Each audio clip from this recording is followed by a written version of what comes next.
బ్రహ్మ పరాత్పర రామ కాలాత్మక పరమేశ్వర రామ శేషకల్ప సుఖ నిద్రిత రామ బ్రహ్మాద్యమర ప్రార్థిత రామ రామ రామ జయ రాజా రామ రామ రామ జయ సీతారామ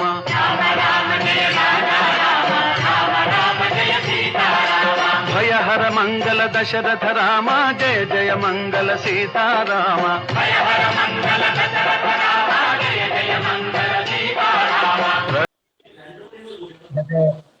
നമ്മുടെ പ്രഭാഷണത്തിനായി രാമായണ വിചാരസഭയിലെ രണ്ടാമത്തെ പ്രഭാഷണത്തിനായി ഇന്ന് ഹരീഷൻ സാറിനെ എല്ലാവരുടെയും സാറ് ഹരീഷൻ സാറിനെ പ്രഭാഷണമായിട്ട് ക്ഷണിക്കുകയാണ് സാറേ. എല്ലാവർക്കും നമസ്കാരം. വളരെ സന്തോഷമുണ്ട് ഇങ്ങനെ ഒരു കൂട്ടായ്മയിൽ സംസാരിക്കുന്നതിന്. കാരണം നമ്മളുടെ അർത്ഥപൂർണമായ കൂട്ടായ്മകൾ അന്യം നിന്നു പോകുന്ന ഒരു കാലത്തിലാണ് നമ്മളൊക്കെ ജീവിക്കുന്നത്. എങ്കിലും എന്നേക്കാൾ അറിവും അനുഭവപരിചയമുള്ള ആളുകളെയാണ് ഞാൻ അഭിസംബോധന ചെയ്യുന്നത് എന്ന ബോധ്യം എന്നെ വളരെ വിനീതനാക്കുന്നു. ഞാൻ പറയുന്നത് അല്ലെങ്കിൽ ഞാൻ മനസ്സിലാക്കിയ കാര്യങ്ങളിൽ എന്തെങ്കിലും പോരായ്മകളോ വീഴ്ചകളോ ഉണ്ടെങ്കിൽ അത് സദയം ക്ഷമിക്കുക.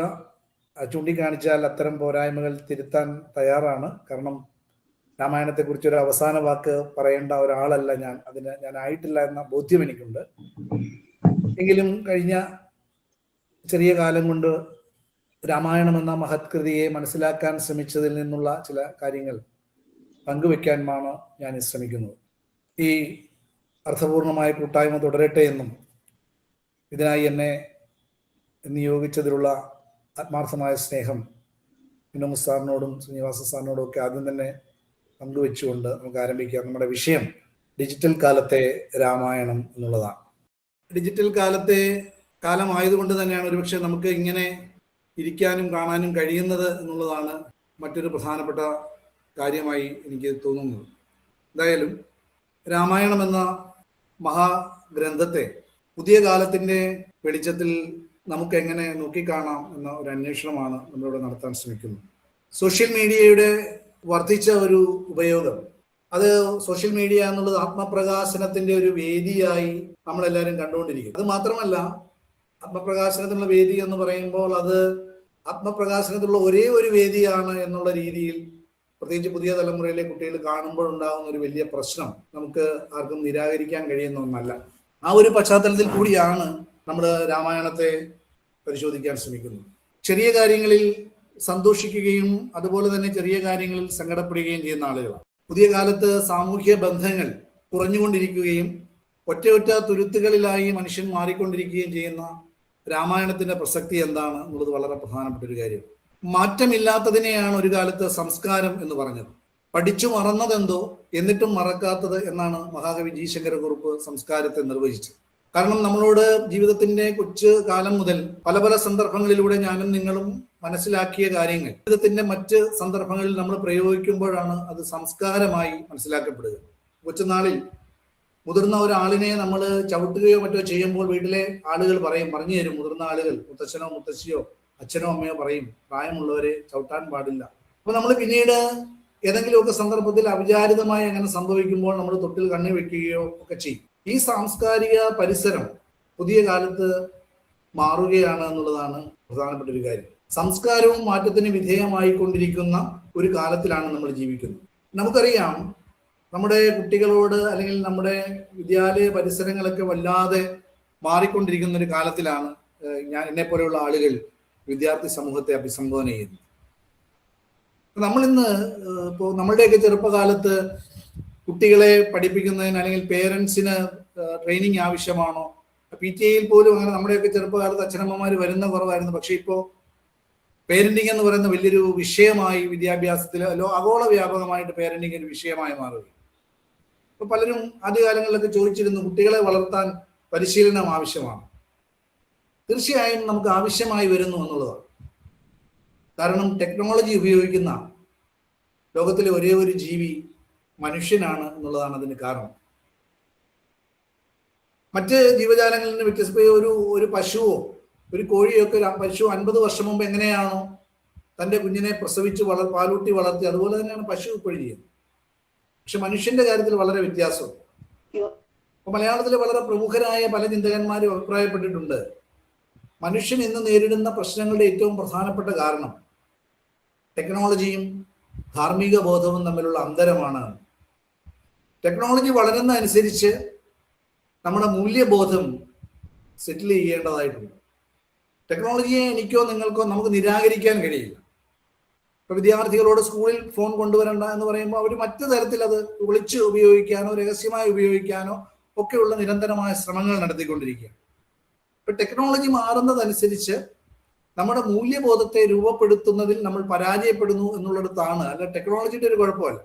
ഇപ്പൊ നമ്മൾ ഇവിടെ ചെയ്യുന്നത്, നമ്മൾ ഈ കേരളത്തിന്റെ വിവിധ ഭാഗങ്ങളിലുള്ള അധ്യാപകരുടെ ഒരു കൂട്ടായ്മ ആയിട്ട് നമുക്ക് രൂപപ്പെടുത്താൻ കഴിയുന്നത്, നമുക്ക് ഇങ്ങനെ ഇരുന്ന്, എനിക്ക് എൻ്റെ വീട്ടിലിരുന്നും നിങ്ങൾക്ക് നിങ്ങളുടെ വീട്ടിലിരുന്നും നമുക്ക് സംവദിക്കാൻ കഴിയുന്നത് ടെക്നോളജിയുടെ ഒരു പ്ലാറ്റ്ഫോം ഉള്ളത് കൊണ്ടാണ്. അതിനെ നമ്മൾ ഗുണപരമായി ഉപയോഗിക്കുന്നത് കൊണ്ടാണ്. അപ്പൊ ടെക്നോളജിയുടെ കുഴപ്പമല്ല, ടെക്നോളജിയെ എങ്ങനെ നമ്മൾ കൈകാര്യം ചെയ്യും, ടെക്നോളജിക്ക് അനുസരിച്ച് നമ്മുടെ മൂല്യബോധത്തെ മാറ്റുന്നതിലുള്ള ഒരു കുറവുകൊണ്ടാണ് അങ്ങനെ സംഭവിക്കുന്നത്. അപ്പോൾ ഈ ഒരു വിടവിനെ, ഈ ടെക്നോളജിയും മൂല്യബോധവും തമ്മിലുള്ള, ടെക്നോളജി ഒരു ജെറ്റ് വിമാനത്തിന്റെ വേഗതയിലാണ് നീങ്ങുന്നതെങ്കിൽ നമ്മളുടെ മൂല്യബോധം വളരെ ഇഴഞ്ഞു നീങ്ങുന്ന ഒരു അവസ്ഥയിലാണ്, ഒരു കാളവണ്ടിയുടെ വേഗതയിൽ ഇഴഞ്ഞു നീങ്ങുന്ന ഒരു അവസ്ഥയിലാണ്. ഈ ഒരു വിടവിനെ എങ്ങനെ പരിഹരിക്കാൻ കഴിയും എന്ന ആലോചനയിലാണ് രാമായണം പോലെയുള്ള മഹത് കൃതികളുടെ പ്രസക്തി എന്ന് പറയുന്നത്. നമ്മളെ സംബന്ധിച്ചിടത്തോളം, പ്രത്യേകിച്ച് ഹിന്ദു സമൂഹത്തെ സംബന്ധിച്ചിടത്തോളം ഏറ്റവും പ്രധാനപ്പെട്ട ഒരു കാര്യം, നമ്മൾ കുട്ടികളോടാണെങ്കിലും മുതിർന്നവരോടാണെങ്കിലും ഒക്കെ ക്രിസ്തുമത വിശ്വാസികളുടെ പുരാണ ഗ്രന്ഥമേത്, ഇസ്ലാം മത വിശ്വാസികളുടെ പുരാണ ഗ്രന്ഥമേത് എന്നൊക്കെ ചോദിച്ചാൽ നമുക്ക് തർക്കമില്ല. പക്ഷെ ഹിന്ദു വിശ്വാസികളുടെ പുരാണ ഗ്രന്ഥമേത് എന്ന് ചോദിച്ചാൽ നമുക്കിടയിൽ തന്നെ പലതരത്തിലുള്ള ഉത്തരങ്ങളാണ് വരിക. അതിന് കാരണം കൃത്യമായി നമുക്കൊരു പരിശീലനം, ഒരു പഠനം പലപ്പോഴും ഈ മേഖലയിൽ നമുക്ക് നടത്താൻ കഴിഞ്ഞിട്ടില്ല എന്നുള്ളത് തന്നെയാണ്. നമ്മൾ ഇപ്പോൾ കർക്കിടക മാസമാണ്, നമ്മൾ രാമായണം വായിക്കുന്നു. നമ്മളിൽ എത്ര പേർക്ക് രാമായണം പഠിക്കാനുള്ള അവസരം കിട്ടുന്നു എന്നുള്ളത്, അല്ലെങ്കിൽ നമ്മുടെ അടുത്ത തലമുറയിലേക്ക് രാമായണത്തെ ഒരു പാഠമാക്കി, ഒരു ടെക്സ്റ്റ് ആക്കി നമുക്ക് എത്തിക്കാൻ കഴിയുന്നു എന്നുള്ളത് വളരെ പ്രധാനമാണ്. കേരളത്തിൽ അങ്ങോളം ഇങ്ങോളം ചെറുതും വലുതുമായ ക്ഷേത്രങ്ങളോടനുബന്ധിച്ചും മറ്റ് സംഘടനകളോടനുബന്ധിച്ചും ഒക്കെ രാമായണം വലിയ തോതിൽ വായിക്കപ്പെടുന്നുണ്ട്. പക്ഷെ നമ്മൾ പഠിക്കുന്നുണ്ടോ എന്നുള്ളത് വളരെ പ്രധാനപ്പെട്ട ഒരു കാര്യമാണ്. ഈ അടുത്ത കാലത്ത് വായിച്ച ഒരു വിദേശ എഴുത്തുകാരൻ പറഞ്ഞത്, നിങ്ങളെ ഞാൻ ബഹുമാനിക്കുന്നു, മലയാളികളെ ഞാൻ അങ്ങേയറ്റം ബഹുമാനിക്കുന്നു, കാരണം നിലവിളക്ക് കത്തിച്ചു വെച്ച് കവിത വായിക്കുന്ന ഒരേ ഒരു സമൂഹം, ലോകത്തിലെ ഒരേ ഒരു സമൂഹം മലയാളിയാണ് എന്ന് ഞാൻ മനസ്സിലാക്കുന്നു എന്നാണ് അദ്ദേഹം എഴുതിയിട്ടുള്ളത്. കാരണം അദ്ദേഹം പറയുന്നത് ഒരു കവിതയാണ്, രാമായണം എന്ന് പറയുന്ന ഒരു കാവ്യമാണ്. ആ കാവ്യത്തെ വിളക്ക് കത്തിച്ചു വെച്ച് വായിക്കുന്ന ലോകത്തിലെ തന്നെ ഏക സമൂഹം എന്ന ബഹുമതി നമുക്ക് പലരും ചാർത്തി തന്നിട്ടുണ്ട്. ആ ബഹുമതിയിൽ നമുക്ക് എത്രമാത്രം അഭിമാനമുണ്ട്, അല്ലെങ്കിൽ നമ്മൾ അതിനെ എത്രമാത്രം തിരിച്ചറിയുന്നുണ്ട് എന്നത് വളരെ പ്രധാനപ്പെട്ട ഒരു കാര്യമാണ്. അപ്പൊ ഡിജിറ്റൽ ലോകത്തെ എനിക്കോ നിങ്ങൾക്കോ നിരാകരിക്കാൻ കഴിയാതെ ഇരിക്കുന്നു എന്ന് മാത്രമല്ല, നമ്മളിപ്പോൾ പറയാറുണ്ട് ജെൻസി, നമ്മുടെ അടുത്ത തലമുറ, ഇപ്പൊ ഞാനൊക്കെ എൻ്റെ മകൾ ഉൾപ്പെടെയുള്ള തലമുറ, അവര് ഒരു 1997 ശേഷം ജനിച്ചവരെയാണ് നമ്മൾ അങ്ങനെ പറയുക, ഇന്ന് സാങ്കേതികമായി ഈ പുതിയ ചിന്തകന്മാരൊക്കെ പറയുന്നത്. അപ്പൊ അവര് ഈ ടെക്നോളജിയുടെ കാലത്ത് ജനിക്കുകയും ടെക്നോളജിയുടെ കാലത്ത് ജീവിക്കുകയും ചെയ്തവരാണ്. നമ്മളിലേക്ക് ഒരു മൊബൈൽ ഫോണോ അല്ലെങ്കിൽ നമ്മുടെ വിദ്യാലയങ്ങളിലേക്ക് ഇന്റർനെറ്റോ കമ്പ്യൂട്ടറോ ഒക്കെ വന്നത് എന്നാണെന്ന് നമുക്കറിയാം. പക്ഷെ നമ്മുടെ ഈ കുട്ടികൾ ജനിക്കുമ്പോൾ തന്നെ ടെക്നോളജിയുടെ ലോകത്ത് ജീവിക്കുകയും വളരുകയും ടെക്നോളജിയിൽ എല്ലാത്തിനുമുള്ള ഉത്തരമുണ്ട് എന്ന് വിശ്വസിച്ച് ജീവിക്കുകയും ചെയ്യുന്ന ഒരു സമൂഹമാണ്. അവർക്ക് പറയുന്ന നെറ്റിൽ നോക്കിയാൽ അല്ലെങ്കിൽ ഗൂഗിൾ ചെയ്താൽ എല്ലാം കിട്ടുമെന്ന് വിചാരിക്കുന്ന ഒരു സമൂഹത്തിലാണ് അവർ ജീവിക്കുന്നത് എന്നുള്ളതാണ്. അതാണ് നമ്മളും അവരും തമ്മിലുള്ള ഒരു വ്യത്യാസം പോലും അത്തരത്തിലാണ്. അപ്പം നമുക്ക് എങ്ങനെയാണ് പുതിയ കാലത്തെ രാമായണം പോലെയുള്ള മഹാഗ്രന്ഥങ്ങളിലൂടെ അഭിസംബോധന ചെയ്യാൻ കഴിയുന്നത് എന്നുള്ളതാണ് വളരെ പ്രധാനപ്പെട്ട ഒരു കാര്യം. ഞാൻ പല രാമായണത്തെക്കുറിച്ച് സംസാരിക്കുമ്പോഴൊക്കെ കൂടുതലായും വാൽമീകി രാമായണത്തെ അടിസ്ഥാനമാക്കിയാണ് പല സന്ദർഭങ്ങളിലും സംസാരിക്കുന്നതെന്ന് ദയവായി മനസ്സിലാക്കുക. നമ്മളുടെ മുന്നിൽ നമുക്കറിയാം, കേരളത്തെ ചരിത്രത്തിൽ ഇരുളടഞ്ഞ ഒരു കാലത്തിലാണ് എഴുത്തച്ഛൻ രാമായണവുമായി കടന്നു വരുന്നത്. എഴുത്തച്ഛനെ മലയാള ഭാഷയുടെ പിതാവ് എന്ന് വിളിക്കുന്നത് എഴുത്തച്ഛന് മുമ്പോ എഴുത്തച്ഛന് ശേഷമോ മലയാള ഭാഷ ഇല്ലാത്തത് കൊണ്ടല്ല, എഴുത്തച്ഛൻ മലയാള ഭാഷ കണ്ടെത്തിയത് കൊണ്ടല്ല, മറിച്ച് മലയാള ഭാഷയെ നിലവാരപ്പെടുത്തുകയും സാധാരണക്കാരന്റെ ഇരുളടഞ്ഞ വീടിനുള്ളിലേക്ക്, ഇരുളടഞ്ഞ മനസ്സിനുള്ളിലേക്ക് ഒരു ദീപമായി രാമായണം എന്ന മഹാകാവ്യത്തെ പ്രതിഷ്ഠിക്കുകയും ചെയ്തതുകൊണ്ടാണ്. ശ്രീരാമൻ എന്ന വാക്കിന്റെ, രാമൻ എന്ന വാക്കിന്റെ അർത്ഥം രമിപ്പിക്കുന്നവൻ എന്നാണ്. രമിപ്പിക്കുന്നവൻ എന്ന് പറഞ്ഞാൽ സന്തോഷിപ്പിക്കുന്നവൻ എന്നാണ്. രാമൻ ആരെയാണ് സന്തോഷിപ്പിച്ചത് എന്ന ചോദ്യത്തിൽ നിന്ന് നമുക്ക് ആരംഭിക്കാം. രാമൻ ആരെയാണ് സന്തോഷിപ്പിച്ചത്? അദ്ദേഹത്തിന്റെ പത്നി ആയതുകൊണ്ട് തന്നെ സങ്കടങ്ങളുടെ മഹാകടലിലൂടെ തുഴഞ്ഞുപോയ നീന്തേണ്ടി വന്ന ഒരു സ്ത്രീയാണ് സീത എന്ന് നമുക്കറിയാം. പുത്രദുഃഖത്താലാണ് അദ്ദേഹത്തിന്റെ പിതാവായ ദശരഥൻ മരിക്കുന്നത്. അമ്മമാര് ദുഃഖിച്ചു, അല്ലെ? സഹോദരൻ, അതുപോലെ തന്നെ മക്കൾ, തങ്ങളാണ് അങ്ങയുടെ മക്കൾ എന്ന് അവർക്ക് അങ്ങോട്ട് ചെന്ന് പറയേണ്ട അവസ്ഥയുണ്ടായി. രാമൻ ആരെയാണ് സന്തോഷിപ്പിച്ചത്? രാമൻ ജനങ്ങളെയാണ് സന്തോഷിപ്പിച്ചത്. പൊളിറ്റിക്കൽ സയൻസിൽ, രാഷ്ട്രതന്ത്രത്തിൽ പറയുന്ന ഐഡിയൽ ഫിലോസഫർ കിങ് എന്ന് പറയുന്ന ആദർശത്തിന്റെ പ്രതീകമാണ് രാമൻ. അതുകൊണ്ട് തന്നെ രാമായണത്തെ ആധുനിക കാലത്ത് രാമായണത്തിന്റെ രാഷ്ട്രീയം ചർച്ച ചെയ്യുന്നു, രാമായണത്തിന്റെ ഫിലോസഫി ചർച്ച ചെയ്യുന്നു, രാമായണത്തിന്റെ പരിസ്ഥിതി ചർച്ച ചെയ്യുന്നു, രാമായണത്തിന്റെ കുടുംബം ചർച്ച ചെയ്യുന്നു, രാമായണത്തിന്റെ രാജാധികാരമൊക്കെ ലോകത്ത് പല രീതിയിൽ ചർച്ച ചെയ്യപ്പെടുന്ന ഒരു കാലത്തിലാണ് നമ്മൾ ജീവിക്കുന്നത് എന്നുള്ളതിൽ ഭാരതീയൻ എന്നുള്ള നിലയിൽ, രാമായണത്തെ കൊണ്ടു നടക്കുന്ന ഒരു സമൂഹം എന്നുള്ള നിലയിൽ നമുക്ക് തീർച്ചയായും അഭിമാനിക്കാം എന്ന് തന്നെയാണ് ഞാൻ വിചാരിക്കുന്നത്. അപ്പോ ഈ രാമായണത്തെ നമ്മൾ പുതിയ കാലത്തിന്റെ വെളിച്ചത്തിൽ, ഞാൻ വീണ്ടും ആവർത്തിക്കുകയാണ്, എങ്ങനെയാണ് ഈ ഡിജിറ്റൽ കാലത്ത് ഇപ്പോൾ പുതിയ പഠനങ്ങൾ സൂചിപ്പിക്കുന്നത്, ഒരു മുതിർന്ന ആൾ ഉൾപ്പെടെ, മുതിർന്ന ആളുകൾ പോലും ഓരോ 6 മിനിറ്റിനിടയിലും ഒരു തവണയെങ്കിലും മൊബൈൽ ഫോൺ നോക്കുന്നു എന്നാണ് ആധുനികമായ പഠനങ്ങൾ സൂചിപ്പിക്കുന്നത്. അപ്പോൾ ഈ ഫോണിന് അടുത്ത് തന്നെ ഇരിക്കുമ്പോൾ നമുക്ക് പലപ്പോഴും നമ്മുടെ ജീവിതത്തിന്റെ സോഷ്യലൈസേഷൻ ഇല്ലാതാവുന്നു. നമ്മളുടെ ഈ പറഞ്ഞ പോലെ നമ്മൾ ചെയ്യേണ്ട നമ്മളൊരു മനുഷ്യൻ എന്നുള്ള നിലയിൽ അനുഷ്ഠിക്കേണ്ട പല ധർമ്മങ്ങളും യഥാവിധി നടപ്പാക്കാൻ നമുക്ക് കഴിയാതെ വരുന്നു. പക്ഷെ അത് സമ്മതിച്ചു കൊടുക്കാൻ നമ്മൾ തയ്യാറല്ല. കാരണം നമ്മൾ വേറെ ഏതോ ഒരു ലോകത്ത് ജീവിക്കുകയാണ്. നമ്മൾ മുതിർന്ന ആളുകൾ ഉൾപ്പെടെ, അല്ലെങ്കിൽ കുട്ടികളുടെ കാര്യം പ്രത്യേകിച്ച് പറയേണ്ടതുമില്ല. അപ്പൊ അവിടെയാണ് ശ്രീരാമൻ എന്ന് പറയുന്ന, അല്ലെങ്കിൽ രാമായണം എന്ന് പറയുന്ന മഹാകാവ്യത്തിലെ ശ്രീരാമൻ എന്ന് പറയുന്ന വ്യക്തിത്വത്തിന്റെ പ്രത്യേകത നമ്മൾ മനസ്സിലാക്കേണ്ടത്. ഏകപത്നി വ്രതക്കാരനാണ് രാമൻ. രാമന്റെ പിതാവായ ദശരഥന് തന്നെ വാൽമീകി രാമായണത്തിൽ 300-ൽ പരം ഭാര്യമാരുണ്ട് എന്നാണ് പറയുക. 3 പേരെ കുറിച്ച് പ്രധാനമായി പറയുന്നുള്ളൂ എന്ന് നമുക്കറിയാം. പക്ഷെ രാമൻ ഏകപത്നി വ്രതക്കാരനാണ്. 10 തലയുള്ള രാവണൻ കട്ടുകൊണ്ടുപോയ സീതയെ വീണ്ടെടുക്കാൻ വേണ്ടി യുദ്ധം ചെയ്ത ആളാണ്. വിവാഹത്തിൽ രാമന് വേണമെങ്കിൽ, രാമൻ രാജാവാണ്, സീതയെ നഷ്ടപ്പെട്ട രാമന് വേണമെങ്കിൽ മറ്റൊരു വിവാഹം കഴിക്കാമായിരുന്നു. പക്ഷെ രാമൻ അത് ചെയ്യുന്നില്ല. ദാമ്പത്യത്തിന്റെ പ്രസക്തി എന്താണ് എന്ന് രാമായണം നമ്മളോട് ആവർത്തിച്ച് പറയുന്നു എന്നുള്ളതാണ്. അപ്പോ നമ്മൾ കാണുന്ന വളരെ ചെറുപ്പത്തിൽ തന്നെ രാജാധികാരം കയ്യിൽ വരികയും അപ്പോൾ തന്നെ അത് ഉപേക്ഷിക്കാൻ വിധിക്കപ്പെടുകയും ചെയ്യുന്ന രാമൻ, അച്ഛന്റെ വാക്ക് പാലിക്കാൻ വേണ്ടി ആദർശത്തോടുകൂടി തന്നെ രാമൻ തൻ്റെ കൊട്ടാരം വിട്ട് പോവുകയാണ്. നമ്മൾ നോക്കുക, കൃതയുഗം എന്ന് പറയുന്ന ആദ്യമുണ്ടായ യുഗമാണ്, ആദ്യത്തെ യുഗമാണ്. ത്രേതായുഗത്തിലാണ് ഞാനും ത്രേതം 3 നമുക്കറിയാം. ഞാനും നീയും ദൈവവും എന്ന് പറയുന്ന ഒരു സങ്കല്പം ഉടലെടുക്കുന്ന ഒരു കാലത്തിലാണ് രാമായണം ഉണ്ടാവുന്നത് എന്ന് പറയുന്നത് വളരെ പ്രധാനപ്പെട്ട ഒരു കാര്യമാണ്. ഇപ്പൊ നമ്മുടെ രാമായണമാണെങ്കിലും മഹാഭാരതമാണെങ്കിലും ഒക്കെ ഇതിന്റെ കർത്താവിനെ സംബന്ധിച്ചുള്ള തർക്കങ്ങളോ പഠനങ്ങളോ ഒക്കെ പല രീതിയിൽ നടക്കുന്നുണ്ടെങ്കിലും നമ്മൾ സൂക്ഷ്മമായി ആലോചിച്ചാൽ, ചിന്തിച്ചാൽ, പുതിയ കാലത്തിന്റെ ചരിത്ര വൈജ്ഞാനികതയുടെ വെളിച്ചത്തിലൊക്കെ നമ്മൾ അന്വേഷിച്ചാൽ, എന്തായാലും ഇപ്പോ അരിസ്റ്റോട്ടലിനെ പോലെയുള്ള ലോകപ്രശസ്തരായ കാവ്യമീമാംസകരോ ചിന്തകന്മാരോ ഒക്കെ പറയുന്നത് ഒരു കല പലപ്പോഴും അനുകരണമാണ് എന്ന് പറയുന്നത്. അനുകരണം എന്ന് പറഞ്ഞാൽ മിമിക്രി എന്നുള്ള അർത്ഥത്തിലല്ല. ഇപ്പൊ അരിസ്റ്റോട്ടിൽ പറയുന്നുണ്ട്, ഒരു കട്ടില് കണ്ടിട്ടില്ലാത്ത ഒരു ആശാരിക്ക് ഒരിക്കലും കട്ടില് പണിയാൻ കഴിയില്ല. അയാൾ എത്ര മിടുക്കനാണെങ്കിലും.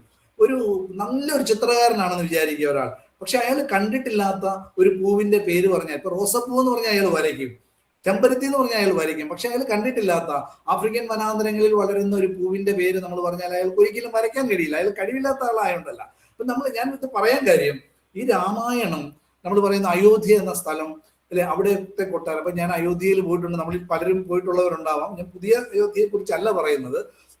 അവിടെ കൊട്ടാരമുണ്ട്, സരയൂ നദിയുണ്ട്. മറ്റ് ആർക്കെങ്കിലും കിട്ടിയിട്ടുള്ളൊരു ഭാഗ്യമാണോ എന്ന് എനിക്കറിയില്ല. ഞാൻ ദണ്ഡകാരണ്യ വനത്തിലൂടെ യാത്ര ചെയ്തിട്ടുണ്ട്. അത് ഇപ്പോ മാവോയിസ്റ്റുകളുടെയൊക്കെ പിടിയിലാണ്. ഉയർന്ന ഒരു സൈനിക ഉദ്യോഗസ്ഥൻ, എൻ്റെ സുഹൃത്തിന്റെ ബന്ധു ആയതുകൊണ്ടാണ് എനിക്ക് യാത്ര ചെയ്യാൻ കഴിഞ്ഞത്. ദണ്ഡകാരണ്യ വനം അവിടെ എഴുതിയിട്ട് വെച്ചിട്ടുണ്ട്, രാമൻ സഞ്ചരിച്ച വനം. ഇതിന് സമീപം തന്നെ ദണ്ഡകാരണ്യ വനം, ചിത്രകൂടം ഒക്കെ ഉണ്ട് നമ്മൾ രാമായണത്തിൽ. അപ്പോൾ ഞാൻ പറയുന്നത് ഇതിന്റെ പശ്ചാത്തലമായ ഇടങ്ങളൊക്കെ നിലനിൽക്കുന്നു എന്നുള്ളതാണ്. അപ്പം ഈ വാൽമീകി അല്ലെങ്കിൽ അതുപോലെ ഒരു കാവ്യം രചിച്ച ഒരാൾ അത്തരം ഒരു രാജാധികാരവും പരിസരവും ഒക്കെ മനസ്സിലാക്കിയത് കൊണ്ടാവാം ഇത്ര ഭംഗിയായി ആ കാവ്യത്തെ അവതരിപ്പിക്കാൻ കഴിഞ്ഞത്. കൂട്ടിച്ചേർക്കലുകളോ പുതിയ പാഠങ്ങളോ പാഠഭേദങ്ങളോ ഒക്കെ ഉണ്ടായിട്ടുണ്ടാവാം. രാമായണത്തൊക്കെ അപകീർത്തിപ്പെടുത്താനോ ഇത് ഇങ്ങനെ വായിക്കേണ്ട ഒരു കൃതിയല്ലെന്നൊക്കെ പറയാനുള്ള നിരന്തരമായ ശ്രമം നമുക്ക് ചുറ്റുപാടും നടക്കുന്ന ഒരു കാലത്തിലൂടെ ഇപ്പൊ അതൊരു വലിയൊരു പ്രവണതയായി മാറിയിട്ടുണ്ട്. ഇത്തരം നമ്മൾ ചിരപ്രതിഷ്ഠ നേടിയ ആളുകൾ കൂടുതൽ വായിച്ചുകൊണ്ടിരിക്കുന്ന അല്ലെങ്കിൽ കൂടുതൽ വായിക്കാനോ പഠിക്കാനോ ശ്രമിക്കുന്ന കാര്യങ്ങളെ ഇകഴ്ത്തിക്കൊണ്ട് ചില ആളുകൾ മുന്നോട്ട് വരുന്നുണ്ട്. എന്തായാലും നമ്മുടെ ഈ ഒരു കൂട്ടായ്മ തന്നെ അതിനൊക്കെയുള്ള ഒരു പ്രതിരോധവും പഠനവുമാണെന്ന് ഞാൻ വിചാരിക്കുന്നു. എന്തായാലും ശ്രീരാമന്റെ പട്ടാഭിഷേകം തീരുമാനിക്കുന്ന രാത്രിയിൽ തന്നെ നമ്മൾ ഇന്നത്തെ ആധുനിക രാഷ്ട്രീയത്തിന്റെ ഭാഷയിൽ പറഞ്ഞാൽ ഒരു അട്ടിമറി നടക്കുകയാണ്. ഈ അട്ടിമറി നടക്കുമ്പോൾ ലക്ഷ്മണൻ, നമുക്കറിയാം നേരം വെളുക്കുമ്പോൾ ലക്ഷ്മണൻ വളരെ ദേഷ്യത്തോടെ പ്രതികരിക്കുകയാണ്. പക്ഷേ രാമൻ വളരെ ശാന്തനായി പിന്നെ ലക്ഷ്മണനോട്, വത്സ സൗമിത്രി കുമാര നീ കേൾക്കണം, മത്സരാദ്യം വെടിഞ്ഞ് എന്നോട് വാക്കുകൾ എന്ന് പറഞ്ഞ് വളരെ ഇപ്പം ലക്ഷ്മണോപദേശം എന്ന് പറയുന്നത് രാമായണത്തിലെ ഏറ്റവും പ്രധാനപ്പെട്ട ഒരു ഭാഗമാണ് എന്ന് നമുക്കറിയാം. നമ്മൾ അധ്യാപകർ പലരും ഇതിൽ പഠിക്കുകയോ ക്ലാസ് മുറിയിൽ പഠിപ്പിക്കുകയോ ചെയ്തിട്ടുണ്ട്. കുട്ടികൾ തീർച്ചയായും, പ്രത്യേകിച്ച് പുതിയ കാലത്തെ കുട്ടികൾ ഏറ്റവും നന്നായി മനസ്സിലാക്കേണ്ട ഒരു പാഠം കൂടിയാണ് ലക്ഷ്മണോപദേശം എന്ന് ആണ് നമ്മൾ മനസ്സിലാക്കേണ്ടത്. രാമായണത്തെ ഒരു കാവ്യം എന്നുള്ള നിലയിൽ, രാമായണത്തെ ഒരു സാഹിത്യകൃതി എന്നുള്ള നിലയിലാണ് ഞാൻ ഇവിടെ പരിശോധിക്കാനും പറയാനും ശ്രമിക്കുന്നത് എന്ന് ഒരിക്കൽ കൂടി ആവർത്തിക്കുന്നു. രാമായണത്തെ പരിശോധിക്കുമ്പോൾ നമ്മൾ പറഞ്ഞു ശ്രീരാമൻ ആദർശനിഷ്ഠനായ ഒരു ഭരണാധികാരിയുടെ ജീവിതത്തിൽ സംഭവിക്കുന്ന വിപര്യങ്ങളുടെ, ദുഃഖങ്ങളുടെ കൂടി കഥയാണ് രാമായണം എന്നുള്ളത്. ഗാന്ധിജി രാമരാജ്യം എന്ന് പറഞ്ഞത് ആദർശനിഷ്ഠനായ ഒരു ആയിരുന്നു രാമൻ എന്നുള്ളത് കൊണ്ടാണ്. ആദർശനിഷ്ഠനായ, നമ്മൾ ചരിത്രം പരിശോധിക്കൂ, ആദർശനിഷ്ഠനായ ഏതൊരു ഭരണാധികാരിക്കും വ്യക്തി ജീവിതത്തിൽ സങ്കടങ്ങൾ ഉണ്ടാവും. അദ്ദേഹം ഒരിക്കലും അദ്ദേഹത്തിന് വേണ്ടിയോ അദ്ദേഹത്തിന്റെ കുടുംബത്തിന് വേണ്ടിയോ അടുത്ത തലമുറയ്ക്ക് വേണ്ടിയോ അല്ല, ജനതയ്ക്ക് വേണ്ടിയാണ്, അവരുടെ സന്തോഷത്തിന് വേണ്ടിയാണ് അദ്ദേഹം നിലകൊണ്ടത് എന്ന് നമുക്ക് മനസ്സിലാവും. ഇപ്പം ലക്ഷ്മണൻ പറയുന്നുണ്ട്, ഒറ്റ നിമിഷം കൊണ്ട്, അങ്ങൊന്ന് പറഞ്ഞാൽ മതി, ഒറ്റ നിമിഷം കൊണ്ട് ഈ വയോധികനായ നമ്മുടെ പിതാവിനെ വധിച്ച് അങ്ങയെ ഞാൻ രാജാവാക്കും എന്നൊക്കെ പറയുമ്പോൾ രാമൻ അറിയാം ആദർശനിഷ്ഠനായ, അങ്ങനെ രാമൻ ചെയ്തിരുന്നെങ്കിൽ രാമായണം എന്ന് പറയുന്നൊരു കാവ്യം ഉണ്ടാകുമായിരുന്നെങ്കിൽ തന്നെ അത് നമ്മൾ ഇത്തരത്തിൽ വായിക്കപ്പെടുകയോ കൊണ്ടാടപ്പെടുകയോ ചെയ്യില്ല.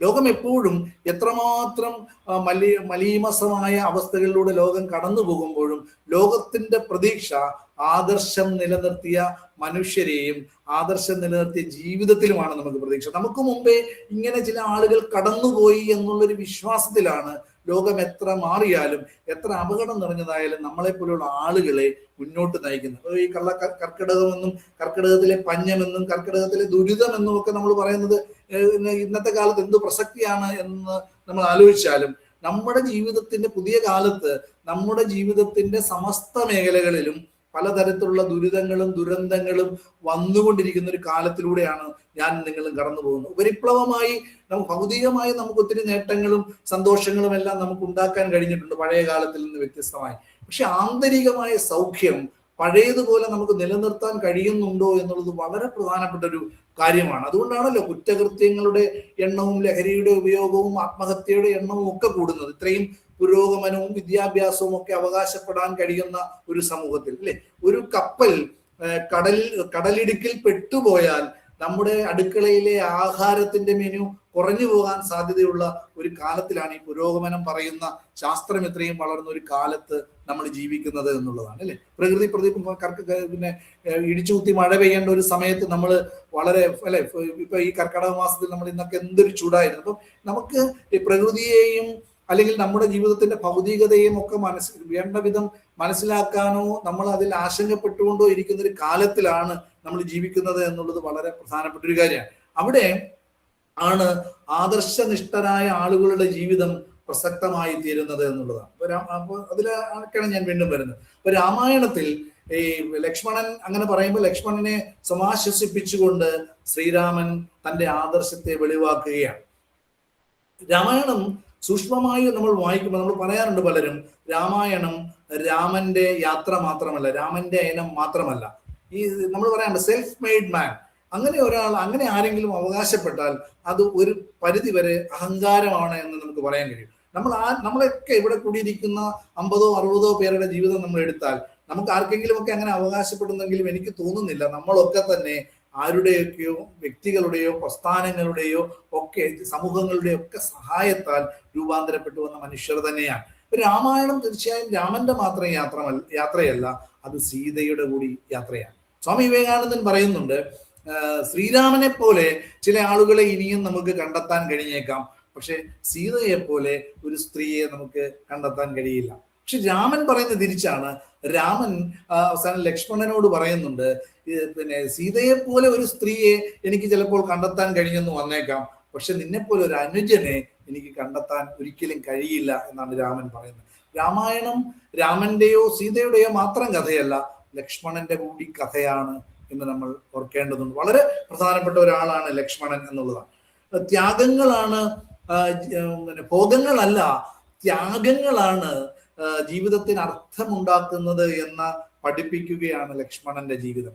രാമന്റെ ജീവിതത്തിൽ പോലും രാമൻ രാജാവായി തിരിച്ചു വരുന്നുണ്ട്, അല്ലെങ്കിൽ കൂടുതൽ ജനപ്രീതി നേടിക്കൊണ്ട് കൂടുതൽ ആദർശത്തിന്റെ പ്രതിരൂപമായി മാറിക്കൊണ്ട് ആവേശോജ്വലമായ ഒരു തിരിച്ചുവരവ് രാമായണത്തിൽ രാമൻ നടത്തുന്നുണ്ട്. പക്ഷെ ലക്ഷ്മണൻ ത്യാഗം കൊണ്ട് ആണ് ലക്ഷ്മണൻ ഒരു മഹത്വപൂർണമായ ജീവിതത്തിലേക്ക് നയിക്കുന്നത്. നമ്മൾ ഈ ആലായാൽ തറ വേണം എന്ന് പറയുന്നൊരു പാട്ടിൽ നമ്മൾ അറിയാലോ, ഊണുറക്കം ഉപേക്ഷിപ്പാൻ ലക്ഷ്മണൻ നല്ലു. ഊണും ഉറക്കവും ഉപേക്ഷിച്ച് നമുക്ക് വേണ്ടി കാവൽ നിൽക്കാൻ ഇങ്ങനെ ഒരു അനുജൻ ഭാരതത്തിന്റെ അല്ലെങ്കിൽ ലോകത്തിന്റെ ഏത് സാഹിത്യത്തിലാണ്, ഏത് പൗരാണിക സ്മൃതികളിലാണ് നമുക്ക് കാണാൻ കഴിയുക എന്ന് നമ്മൾ ആലോചിക്കുക. അപ്പോൾ രാമായണത്തെ കുറിച്ച് പറയുന്ന കുട്ടികൃഷ്ണമാരാരെ പോലെയുള്ള ആളുകൾ പറയുന്നത് 4 തരം സഹോദരന്മാരുടെ കഥയാണ് രാമായണം എന്ന് പറയുന്നുണ്ട്. രാമനും ലക്ഷ്മണനും എന്ന മനുഷ്യർ, രാവണനും വിഭീഷണനും എന്ന അസുരന്മാർ, സമ്പാദിയും ജഡായും എന്ന പക്ഷി സഹോദരന്മാർ, ബാലി സുഗ്രീവന്മാർ എന്ന വാനരന്മാർ. ഈ തരത്തിൽ 4 തരത്തിലുള്ള കൂട്ടു സഹോദരന്മാരുടെ കഥ കൂടിയാണ് രാമായണം. ഏതെല്ലാം തരത്തിൽ നമുക്ക് രാമായണത്തെ വായിക്കാം എന്നുള്ളത് വളരെ പ്രധാനപ്പെട്ട ഒരു കാര്യമാണ്. ഞാൻ മൊത്തത്തിൽ പറഞ്ഞു പോവുകയാണ്. നമ്മൾ ഈ ഒരു കാലത്തെ നമുക്ക് എങ്ങനെ അഡ്രസ് ചെയ്യാൻ കഴിയും? പരസ്പരം സഹോദരന്മാർ തമ്മിൽ പോരടിക്കുന്ന ഒരു കാലം, രാജ്യങ്ങൾ തമ്മിൽ പോരടിക്കുന്ന ഒരു കാലം, ഇത് എല്ലാ കാലത്തും ഉണ്ട്, നമ്മളിവിടെ കാണുന്നുണ്ട്. പക്ഷേ ഈ ധർമ്മ സംസ്ഥാപനം എന്ന് പറയുന്ന വളരെ പ്രധാനപ്പെട്ട ഒരു കാര്യം, ലോകത്തെ നിലനിർത്തുന്നതിൽ വളരെ പ്രധാനപ്പെട്ട പങ്കുവഹിക്കുന്ന ഒരു കാര്യം എങ്ങനെയാണ് രാമായണത്തിൽ നമുക്ക് കാണാൻ കഴിയുക എന്നുള്ളതാണ്. ഇപ്പം ഒരാളുടെ സ്വഭാവം ആരിൽ നിന്നാണ് ഉണ്ടാവുന്നത് എന്ന ഒരു ചോദ്യം ലക്ഷ്മണൻ തന്നെ രാമായണത്തിൽ ചോദിക്കുന്നുണ്ട്. പക്ഷേ ലക്ഷ്മണൻ പറയുന്നു അത് അമ്മയിൽ നിന്നാണ് ഉണ്ടാവേണ്ടതെങ്കിലും ഭരതന്റെ കാര്യത്തിൽ അദ്ദേഹത്തിന് സംശയമുണ്ട്. കാരണം കൈകേയിയുടെ സ്വഭാവമല്ല ഭരതനിൽ കാണാൻ കഴിയുന്നത് എന്ന് ലക്ഷ്മണൻ പറയുന്നുണ്ട്. ലക്ഷ്മണൻ രാമനെ പിരിയുന്നേയില്ല. ലക്ഷ്മണൻ പറയുന്നത് അങ്ങേ കൂടാതെ എനിക്ക് സ്വർഗം പോലും വേണ്ട എന്ന് പറയുന്ന ലക്ഷ്മണൻ.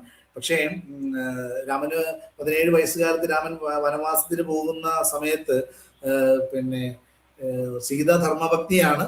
അപ്പോൾ സീത ഒരിക്കലും ഈ നിബന്ധനകളിൽ രാമൻ ഭരതനെ രാജാവാക്കണം, രാമൻ വനവാസത്തിന് പോകണം എന്നതിനപ്പുറത്ത് പിന്നെ സീത പോകണമെന്നോ ലക്ഷ്മണൻ പോകണമെന്നോ പറയുന്നില്ല. സീത ധർമ്മപത്നിയാണ് എന്നുള്ളത് കൊണ്ട് ഭർത്താവിനോട് എപ്പോഴും ചരിക്കാനും അദ്ദേഹത്തെ ശുശ്രൂഷിക്കാനും താൻ ബാധ്യതപ്പെട്ടവളാണ് എന്ന ബോധ്യത്തിൽ സീത പോകുന്നു. അങ്ങനെ ഒരു ആദർശം സീതയ്ക്കുള്ളതുകൊണ്ട് സീത പോകുന്നു. പക്ഷെ ലക്ഷ്മണൻ എന്തിനു പോകുന്നു എന്ന് പറയുന്ന ഒരു ചോദ്യം വളരെ പ്രധാനപ്പെട്ടതാണ്. നമ്മൾ ഈ കാലത്ത് നമ്മുടെ സഹോദരന്മാരോട്, നമ്മളെല്ലാം സഹോദരന്മാരാണല്ലോ, സഹോദരിയുമാണല്ലോ നമ്മളെയൊക്കെ നയിക്കുന്നത്. അതുകൊണ്ട് തന്നെ ലക്ഷ്മണന് വളരെ പ്രാധാന്യം ഞാൻ രാമായണം വായിക്കുമ്പോൾ എനിക്ക് തോന്നുന്നുണ്ട്. അതുകൊണ്ടാണ് ലക്ഷ്മണൻ എന്തിനു പോകുന്നു എന്നുള്ള ചോദ്യത്തിന് പിന്നെ കൗസല്യ പറയുന്നുണ്ട്, നീ പോകരുത് മകനെ, നീ പോകരുത് എന്ന് പറയുന്നുണ്ട്. കൈകേയി ആവശ്യപ്പെട്ടിട്ടില്ല ലക്ഷ്മണൻ കൂടെ പോകണം എന്ന്.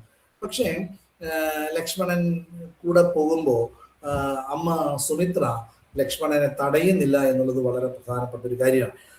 അപ്പൊ രാമനും ലക്ഷ്മണനും തമ്മിലുള്ള ആ ബന്ധത്തെ കുറിച്ച് അമ്മയ്ക്ക് നല്ല ധാരണയാണ്. അപ്പൊ നമ്മുടെ അമ്മമാർക്ക് നമ്മളെപ്പോഴും പറയാറുണ്ട്, നമ്മുടെ പുതിയ കാലത്ത് ഇപ്പോഴത്തെ അധ്യാപകർക്കൊക്കെ അറിയാം, കുട്ടികൾ പലപ്പോഴും മറ്റു പല വഴികളിലേക്കും പോകുന്നതിന് പിന്നിൽ അച്ഛനമ്മമാർക്ക് വലിയ ഉത്തരവാദിത്തമുണ്ട്. അവരുടെ തെറ്റുകളെ പലപ്പോഴും ന്യായീകരിക്കുന്നതിൽ, അവരുടെ ചെറിയ ചെറിയ വീഴ്ചകളെ ന്യായീകരിക്കുന്നതിനൊക്കെ അവർ മത്സരിക്കുകയാണ്. പക്ഷെ പിന്നീട് സംഭവിക്കുന്നത് അവർ വലിയ വലിയ തെറ്റുകളിലേക്ക്, ഒരുപക്ഷെ ഇവർക്ക് പോലും നമുക്ക് ആർക്കും രക്ഷിക്കാൻ കഴിയാത്ത വലിയ തെറ്റുകളിലേക്ക് ആ കുട്ടികൾ പോകുന്നു. കുട്ടികളെ വേണ്ട രീതിയിൽ മനസ്സിലാക്കാൻ കഴിയുന്നില്ല. അവിടെയാണ് സുമിത്രയുടെ പ്രത്യേകത. വാൽമീകി ലക്ഷ്മണനെ അഭിസംബോധന ചെയ്യാൻ വേണ്ടി പല സന്ദർഭങ്ങളിൽ ഉപയോഗിക്കുന്ന ഒരു വാക്ക് സുമിത്രാനന്ദ വർദ്ധനൻ എന്നാണ്. ഒന്ന് ആലോചിച്ച് നോക്കിയേ, സുമിത്രയ്ക്ക് ആനന്ദം വർദ്ധിപ്പിക്കുന്നവൻ, നൽകുന്നവൻ, ഒരു അമ്മയ്ക്ക് ആനന്ദം നൽകുന്നവനല്ലേ യഥാർത്ഥ മകൻ എന്ന് അമ്മയോട് ചേർത്ത് പല സന്ദർഭങ്ങളിൽ ലക്ഷ്മണനെ കുറിച്ച് പറയുന്നുണ്ട്. അപ്പോ അമ്മ ഈ പോകാൻ നേരത്തെ നിനക്ക് സന്തോഷമാണെങ്കിൽ നീ പോവുക, പക്ഷെ അമ്മ പറഞ്ഞ ഒരു വാക്യം, രാമായണത്തിലെ മഹാവാക്യമായി നമ്മളെല്ലാം പറയുന്ന വാക്യം, രാമായണത്തിനപ്പുറത്തേക്ക് നമ്മുടെ വീടുകളിലേക്ക്, നമ്മുടെ സമൂഹത്തിലേക്ക്, നമ്മുടെ പാരമ്പര്യത്തിലേക്ക്, ആ പാരമ്പര്യത്തിൽ നിന്ന് നമ്മുടെ വർത്തമാനകാലത്തിലേക്ക് നാം എടുത്തു വെക്കേണ്ട ഒരു പ്രധാനപ്പെട്ട വാക്യമാണെന്ന് നമുക്ക് ഏവർക്കും അറിയാം. രാമം ദശരഥം വിദ്ധിം മാം വിദ്ധിം, നമുക്കറിയാമല്ലോ ആ വാക്യം. അയോധ്യാമടവിം വിദ്ധിം ഗച്ഛതാത യഥാ സുഖം.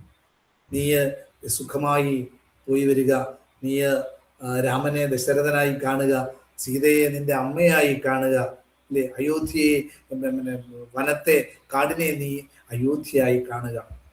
നമ്മുടെ അച്ഛനമ്മമാർക്ക് നമ്മുടെ കുട്ടികൾ പോകുന്ന ഇടത്തെ, അവർ പോകുന്ന വിദ്യാലയത്തെ, അവർ പഠിക്കാൻ പോകുന്ന കലാലയത്തെ, അവർ ജോലി ചെയ്യാൻ പോകുന്ന ഇടത്തോട്ടൊക്കെ പോകുമ്പോൾ അവരോട് പറഞ്ഞു കൊടുക്കണ്ടേ, നീ അല്ലെ അവിടെയുള്ള ആളുകളെ, അവിടെയുള്ള ഗുരുസ്ഥാനീയരായ ആളുകളെ നീ എങ്ങനെ കാണണം, ആ പ്രസ്ഥാനത്തെ നീ എങ്ങനെ കാണണം, അല്ലെ എന്ന് നമ്മുടെ കുട്ടികളെ, നമ്മുടെ പുതിയ തലമുറയെ പഠിപ്പിച്ചാണ് നമ്മൾ വിടുന്നതെങ്കിൽ നമ്മൾ നേരത്തെ പറഞ്ഞ പ്രശ്നങ്ങളെയൊക്കെ അതിജീവിക്കാൻ കരുത്തുള്ളവരായി നമ്മുടെ കുട്ടികൾ മാറും എന്ന കാര്യത്തിൽ യാതൊരു സംശയമില്ല.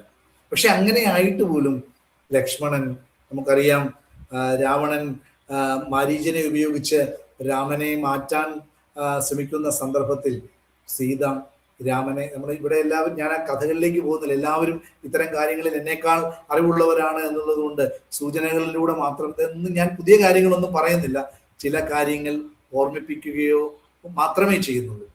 അതാണ് ഞാൻ ഉദ്ദേശിക്കുന്നത്. ആരും ഞാൻ എന്തെങ്കിലും കാര്യങ്ങൾ പഠിപ്പിക്കാൻ ശ്രമിക്കുകയാണെന്ന് ദയവ് ചെയ്ത് വിചാരിക്കരുത്. എല്ലാവരും എൻ്റെ ഗുരുസ്ഥാനീയരാണ്. ഒരു ശിഷ്യൻ എന്നുള്ള നിലയിൽ, ഈ പുതിയ കാലത്തെ ഒരാളെന്നുള്ള നിലയിൽ ഞാനിതിനെ എങ്ങനെ നോക്കിക്കാണുന്നു എന്ന് മാത്രം വിചാരിച്ചാൽ മതി.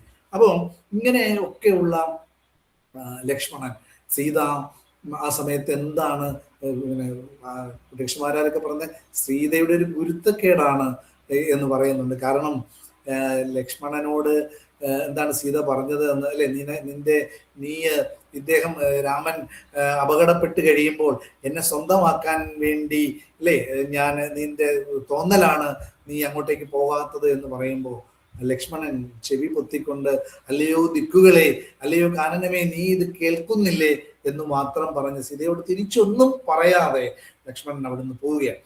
വാൽമീകി രാമായണത്തിൽ ലക്ഷ്മണ രേഖ വരച്ചതായിട്ടൊന്നും പറയുന്നില്ല. അതൊക്കെ പിൻകാലങ്ങളിൽ പലതരത്തിലുള്ള അത്തരം കഥകളൊക്കെ ഒരുപക്ഷെ ആൺപോയ്മയുടെയൊക്കെ ഭാഗമായി ലക്ഷ്മണ രേഖ സ്ത്രീയെ ഇങ്ങനെ നിയന്ത്രിക്കാനുള്ളതാണെന്നൊക്കെ പിന്നീട് പറഞ്ഞു വെച്ചതാവാം. എന്തായാലും അങ്ങനെ വാൽമീകി രാമായണത്തിൽ പറയുന്നില്ല. എങ്കിലും വളരെ വ്യസനത്തോടെ ലക്ഷ്മണൻ അവിടെ നിന്ന് പോവുകയാണ്. ഒരുപക്ഷെ എന്താണ് ഈ സീതയുടെ ദുഃഖത്തിനെല്ലാം കാരണമായി സീതയുടെ പ്രവൃത്തികളാണ് കാരണമായത് എന്ന് ഡോക്ടർ എം ലീലാവതിയെ പോലെയുള്ള രാമായണത്തെ വളരെ ഗംഭീരമായി ലീലാവതി ടീച്ചർ പഠിക്കുന്നത് കർമ്മ സിദ്ധാന്തത്തിന്റെ വെളിച്ചത്തിലാണ്. നമ്മളുടെ കർമ്മങ്ങൾ, ഞാനും നിങ്ങളും എല്ലാം ചെയ്യുന്ന കർമ്മങ്ങൾ, അതിന്റെ ഫലം, രാമായണത്തിന്റെ ഒരു ഫലശ്രുതി തന്നെ നമുക്കതാണ്. തന്താൻ നിരന്തരം ചെയ്യുന്ന കർമ്മങ്ങൾ തന്താൻ അനുഭവിക്കുന്നേ വരൂ.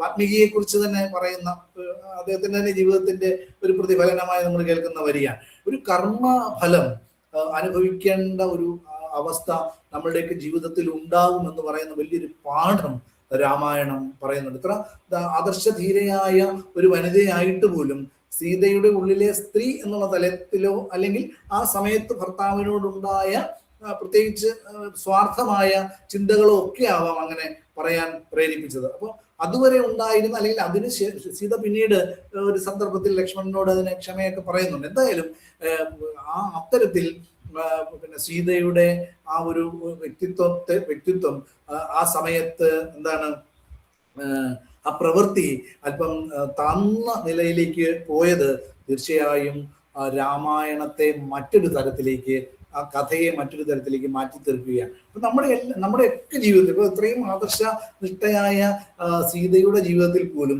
സീതയുടെ ആ സമയത്ത് തോന്നിയ ഒരു മനോവികാരം സീതയുടെയും രാമന്റെയും അല്ലെങ്കിൽ രാമായണ കഥയെ തന്നെ മാറ്റിമറിക്കുന്ന ഒന്നായി തീരുന്നു എന്ന് നമുക്ക് മനസ്സിലാകും. അവിടെയാണ് ദുഷ്ടചിന്തയുടെ, നമുക്ക് രാവണൻ തട്ടിക്കൊണ്ടു പോകുന്നു എന്ന് പറയുന്നിടത്ത് ദുഷ്ടചിന്തയുടെ അല്ലെങ്കിൽ ദുഷ്ടതയുടെ പിടിയിലേക്ക് സീത അകപ്പെടുന്നു. അങ്ങനെ ചിന്തിച്ചത് കൊണ്ട് അകപ്പെടുന്നു. ലക്ഷ്മണന് ഉറപ്പുണ്ട് ശ്രീരാമചന്ദ്രൻ എന്ന് പറയുന്ന മഹാത്മാവിനെ പരാജയപ്പെടുത്താൻ കഴിയുന്ന ഒരു ശക്തിയും ഈ പ്രപഞ്ചത്തിലില്ല എന്ന ബോധ്യം ലക്ഷ്മണനുണ്ട്. പക്ഷെ അത്രത്തോളം ബോധ്യം ഒരുപക്ഷെ സീതയ്ക്കില്ലാതെ പോയത് കൊണ്ടാണ്. നമുക്ക് അങ്ങനെയൊക്കെ ആലോചിക്കാം മനഃശാസ്ത്ര വെളിച്ചത്തിലൊക്കെ. കാരണം രാമായണമോ മഹാഭാരതമോ ഒക്കെ എഴുതിയ കവികൾ ആരും തന്നെ നമ്മളോട് നിങ്ങൾ ഇതിങ്ങനെ വായിക്കണം, ഇങ്ങനെ തന്നെ പഠിക്കണം, ഇങ്ങനെ തന്നെ മനസ്സിലാക്കണം എന്നൊന്നും നമ്മളോട് പറഞ്ഞിട്ടില്ല. നമുക്ക് അതിനെ വിട്ടു നിന്നിട്ടുണ്ട് സ്വാതന്ത്ര്യം. അതുകൊണ്ടാണ് രാമായണത്തെ ഇന്ന് പൊളിറ്റിക്കൽ രാഷ്ട്രതന്ത്രത്തിന്റെ വെളിച്ചത്തിലൊക്കെ വിദേശ രാജ്യങ്ങളിൽ, വിദേശ സർവകലാശാലകളിൽ പോലും പഠിക്കുന്നുണ്ട്. പിന്നെ ക്രിറ്റിസിസത്തിന്റെ വെളിച്ചത്തിൽ രാമായണം പഠിക്കുന്നുണ്ട്. അങ്ങനെയൊക്കെ പുതിയ ചിന്താ പദ്ധതികളുടെ വെളിച്ചത്തിൽ പോലും ഇത്തരം കൃതികളെ പഠിക്കാൻ കഴിയുന്നത് ആ കൃതികളുടെ മഹത്വം കൊണ്ടാണ്. നമുക്കറിയാം പണ്ഡിതന്മാരായ ആളുകൾ നേരത്തെ പറഞ്ഞിട്ടുണ്ട്, നല്ല പുസ്തകം വായനക്കാരനോടൊപ്പം വളരുന്നു. അപ്പൊ വളരെ കൊച്ചുനാളിലെ തൊട്ട് രാമായണം വായിച്ച പലരും ഇക്കൂടെ ഉണ്ടാവാം. അന്ന് മനസ്സിലാക്കിയ അർത്ഥമാണോ രാമായണത്തിന് ഇപ്പോഴുള്ളത് നമ്മൾ വായിക്കുമ്പോൾ? രാമായണത്തിന് മാറ്റമൊന്നുമില്ല. അന്ന് നമ്മൾ വായിച്ച ഒരുപക്ഷെ ആ കോപ്പി തന്നെയായിരിക്കും നമ്മുടെ ഇരിക്കുന്നത്. എൻ്റെ കയ്യിൽ ഇരിപ്പുണ്ട്, ഞാൻ സ്കൂളിൽ പഠിച്ചപ്പോൾ വാങ്ങിയ രാമായണത്തിന്റെ കോപ്പി. ഇപ്പൊ എനിക്ക് തന്നെ അത് വായിക്കാൻ പറ്റില്ല. അപ്പോൾ രാമായണത്തിനൊരു മാറ്റമില്ല. മാറ്റം വന്നത് ആർക്കാണ്? നമുക്കാണ്. നമുക്ക് പോസിറ്റീവായ മാറ്റമുണ്ടെങ്കിൽ, ബൗദ്ധികമായ വളർച്ച വായനയിലൂടെയും ചിന്തയിലൂടെയും നമുക്കുണ്ടായെങ്കിൽ രാമായണത്തെക്കുറിച്ച് നമ്മൾ മനസ്സിലാക്കുന്നതിന് വ്യത്യസ്തമായ അർത്ഥതലങ്ങൾ ഉണ്ടാവും. അത് ആ കൃതിയുടെ മഹത്വത്തെയാണ് സൂചിപ്പിക്കുന്നത്. അങ്ങനെ വ്യത്യസ്തമായ രീതിയിൽ വായനയ്ക്കും വിമർശനത്തിനും വിമർശിക്കുന്നുണ്ട് പല ആളുകളും. കുട്ടികൃഷ്ണമാരാരൊക്കെ വിമർശിക്കുന്നത് രാമൻ വളരെ അധികാരത്തോട് വളരെ താല്പര്യമുള്ള ആളായിരുന്നു എന്നും ആ അധികാരത്തോട് നമ്മൾ ചോദിക്കും രാമൻ ഇത് ഉപേക്ഷിച്ചു പോയില്ല എന്ന് ചോദിക്കുമ്പോൾ അത് കൂടുതൽ ശക്തനായി തിരിച്ചു വരാനും കൂടുതൽ പിന്നെ ആരാധ്യനായ ഒരു വ്യക്തിയായി മാറാനുമാണ് ഉള്ള ശ്രമമാണെന്നൊക്കെ വ്യാഖ്യാനിക്കപ്പെടുന്നുണ്ട്. അതൊക്കെ മാറ്റി നിർത്താൻ നമുക്ക് എന്തായാലും നമ്മുടെ ഇന്നത്തെ കാലത്ത് നമുക്ക് അങ്ങനെ ആലോചിക്കാനേ കഴിയാത്ത ഒരു ധീരമായ വ്യക്തിത്വത്തിനുടമയാണ് രാമൻ.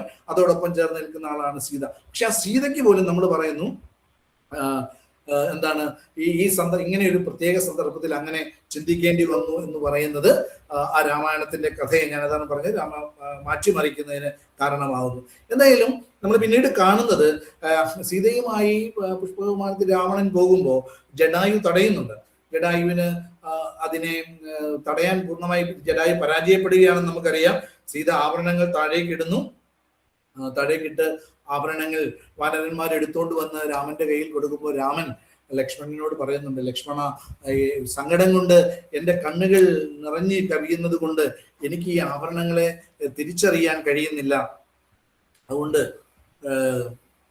നീ നോക്കൂ, ഇതില് നിന്റെ ജ്യേഷ്ഠത്തിയുടെ ആഭരണങ്ങൾ വല്ലതും ഉണ്ടോ എന്ന്. രാമന് പിന്നെ കൈവളകളോ ഒന്നും തിരിച്ചറിയാൻ കഴിയുന്നില്ല, മാലയോ ഒന്നും തിരിച്ചറിയാൻ കഴിയുന്നില്ല ലക്ഷ്മണന്. പക്ഷെ ലക്ഷ്മണൻ തിരിച്ചറിയുന്നുണ്ട് ഈ പാദസരങ്ങൾ ഞാൻ എന്നും നമിക്കുന്ന എൻ്റെ പിന്നെ ജ്യേഷ്ഠപത്നിയുടേതാണ്, സീതാദേവിയുടേതാണ് എന്ന് ലക്ഷ്മണൻ തിരിച്ചറിയുന്നു.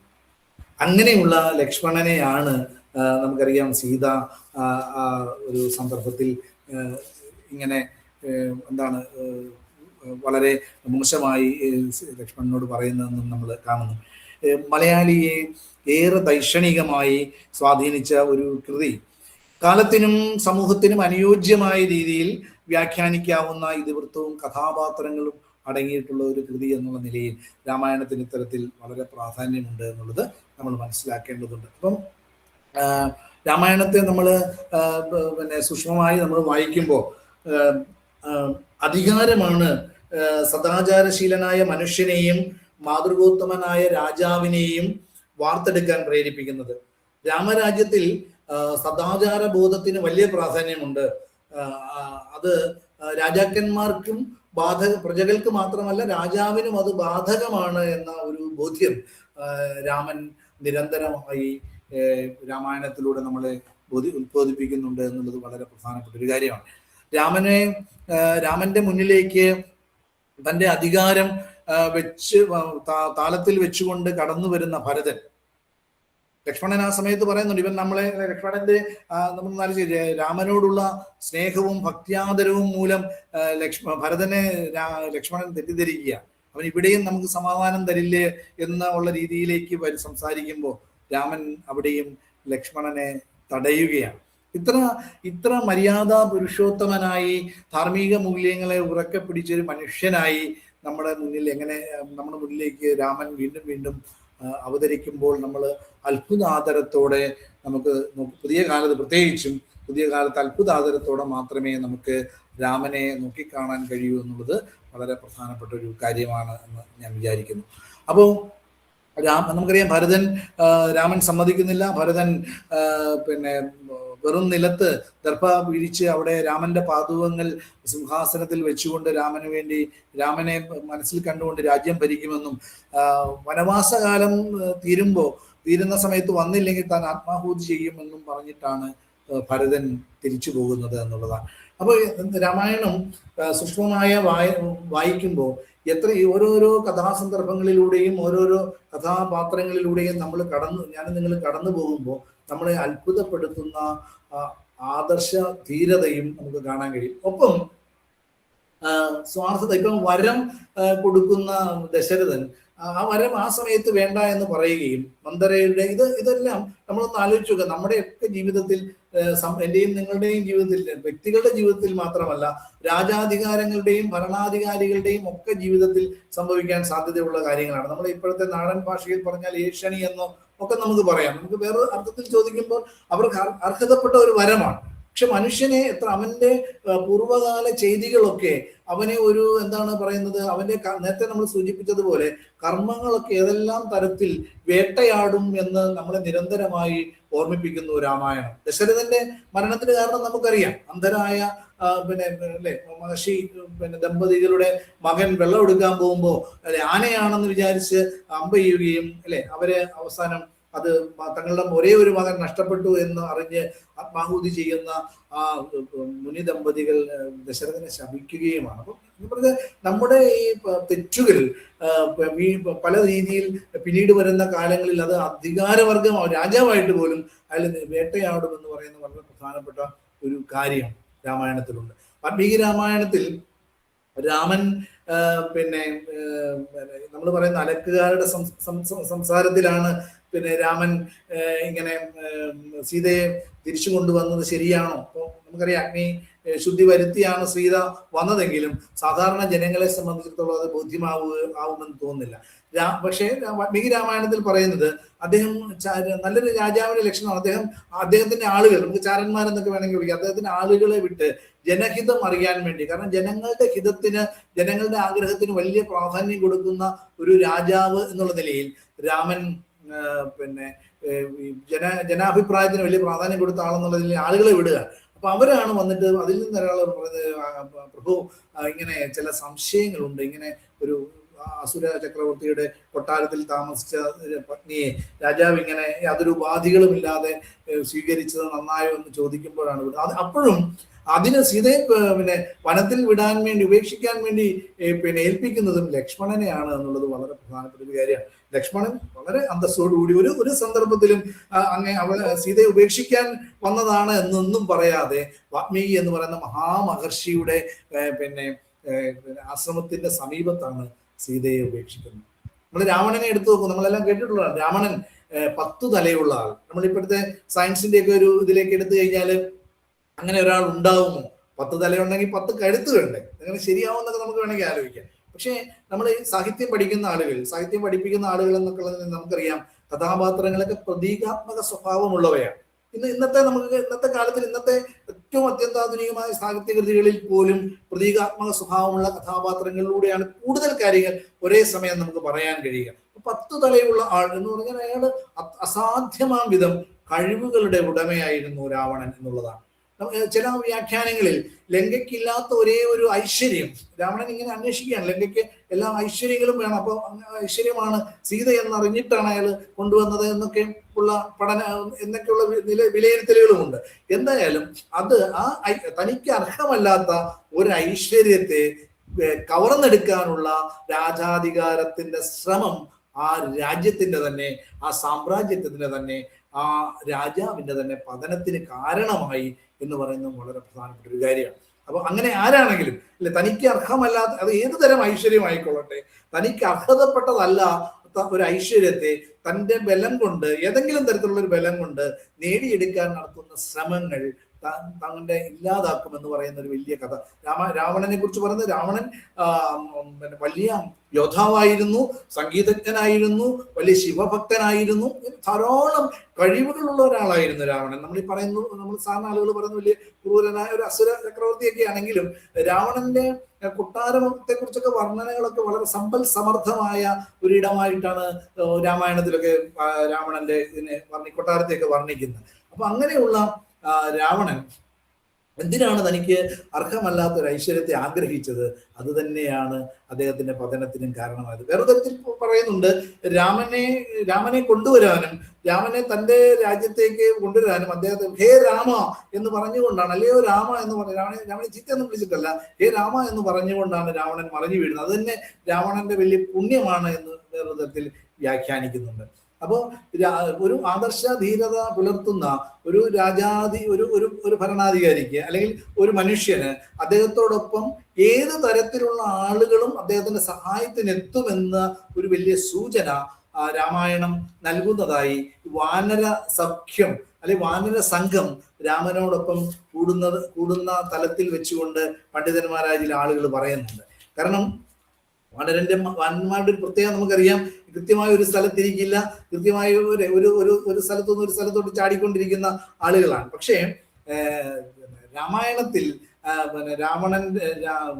വാനര സൈന്യം രാമനോടൊപ്പം നിൽക്കുകയും അതിൽ തന്നെ നമുക്കറിയാം ഭക്തഹനുമാൻ രാമനെ ഹൃദയത്തിലേറ്റിയ ഒരു വീര സൈനികനായി രാമനോടൊപ്പം നിലകൊള്ളുകയും ചെയ്യുന്നു നമുക്ക് മനസ്സിലാക്കാം. അപ്പൊ ധർമ്മ സംസ്ഥാപനത്തിനു വേണ്ടി ഏത് തരത്തിലുള്ള ആളുകളും അതോടൊപ്പം വന്നു ചേരും എന്ന് പറയുന്ന വലിയൊരു പാഠം കൂടി രാമായണം നമ്മുടെ മുന്നിൽ അവതരിപ്പിക്കുന്നുണ്ട് എന്നുള്ളതാണ്. അപ്പോൾ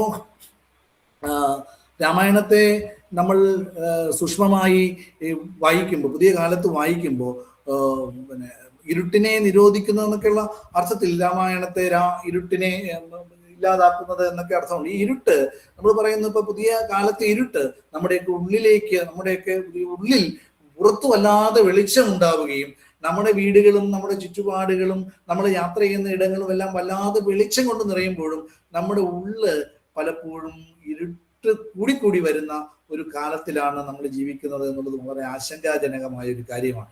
ഈ ഇരുട്ടിനെ പ്രതിരോധിക്കാൻ നമുക്ക് എന്ത് ചെയ്യാൻ കഴിയും എന്ന് പറയുന്നത് വളരെ പ്രധാനപ്പെട്ട ഒരു കാര്യമാണ്. ഇപ്പോൾ നമ്മൾ അറിയാം 108 ഉപനിഷത്തുകൾ ഉണ്ട് എന്ന് നമുക്കറിയാം.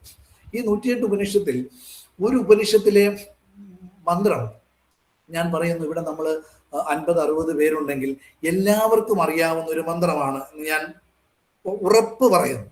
100%, 101% ഞാൻ ഉറപ്പ് പറയുന്നു, ഒരു ഉപനിഷത്തിലെ മന്ത്രം എല്ലാവർക്കും അറിയാം. അത് ഏറ്റവും ചെറിയ ഉപനിഷത്തായ കലിസന്ധരണ ഉപനിഷത്തിലെ മന്ത്രമാണ്. കാരണം ഈ നാരദൻ ഭൂമിയിലേക്ക് വരികയാണ്, കലികാലമാണ്, നാരദൻ ഭൂമിയിലേക്ക് വരികയാണ്. നാരദൻ ആശങ്ക, ഭൂമിയിൽ വന്നാൽ കലി ബാധിക്കുമോ എന്ന ആശങ്ക നാരദന് വരുന്നു. അപ്പൊ നാരദൻ ബ്രഹ്മാവിനെ കണ്ടിട്ട്, ബ്രഹ്മദേവ ഞാൻ ഭൂമിയിലേക്ക് പോവുകയാണ്, ഇവിടെ എന്നെ കലി ബാധിക്കുമോ എന്ന് ഞാൻ ഭയപ്പെടുന്നു എന്ന് പറഞ്ഞപ്പോൾ ബ്രഹ്മദേവൻ പറഞ്ഞു, നാരദരെ നിങ്ങൾ ഭയപ്പെടേണ്ടതില്ല, ഞാൻ പറയുന്ന ഈ മന്ത്രം നിങ്ങൾ ജപിച്ചാൽ മതി എന്നാണ്. കലിസന്ധരണോപനിഷത്ത് ഇത്രയേ ഉള്ളൂ. ആ മന്ത്രം ഇതാണ്: ഹരേ രാമ ഹരേ രാമ രാമ രാമ ഹരേ ഹരേ, ഹരേ കൃഷ്ണ കൃഷ്ണ കൃഷ്ണ ഹരേ ഹരേ.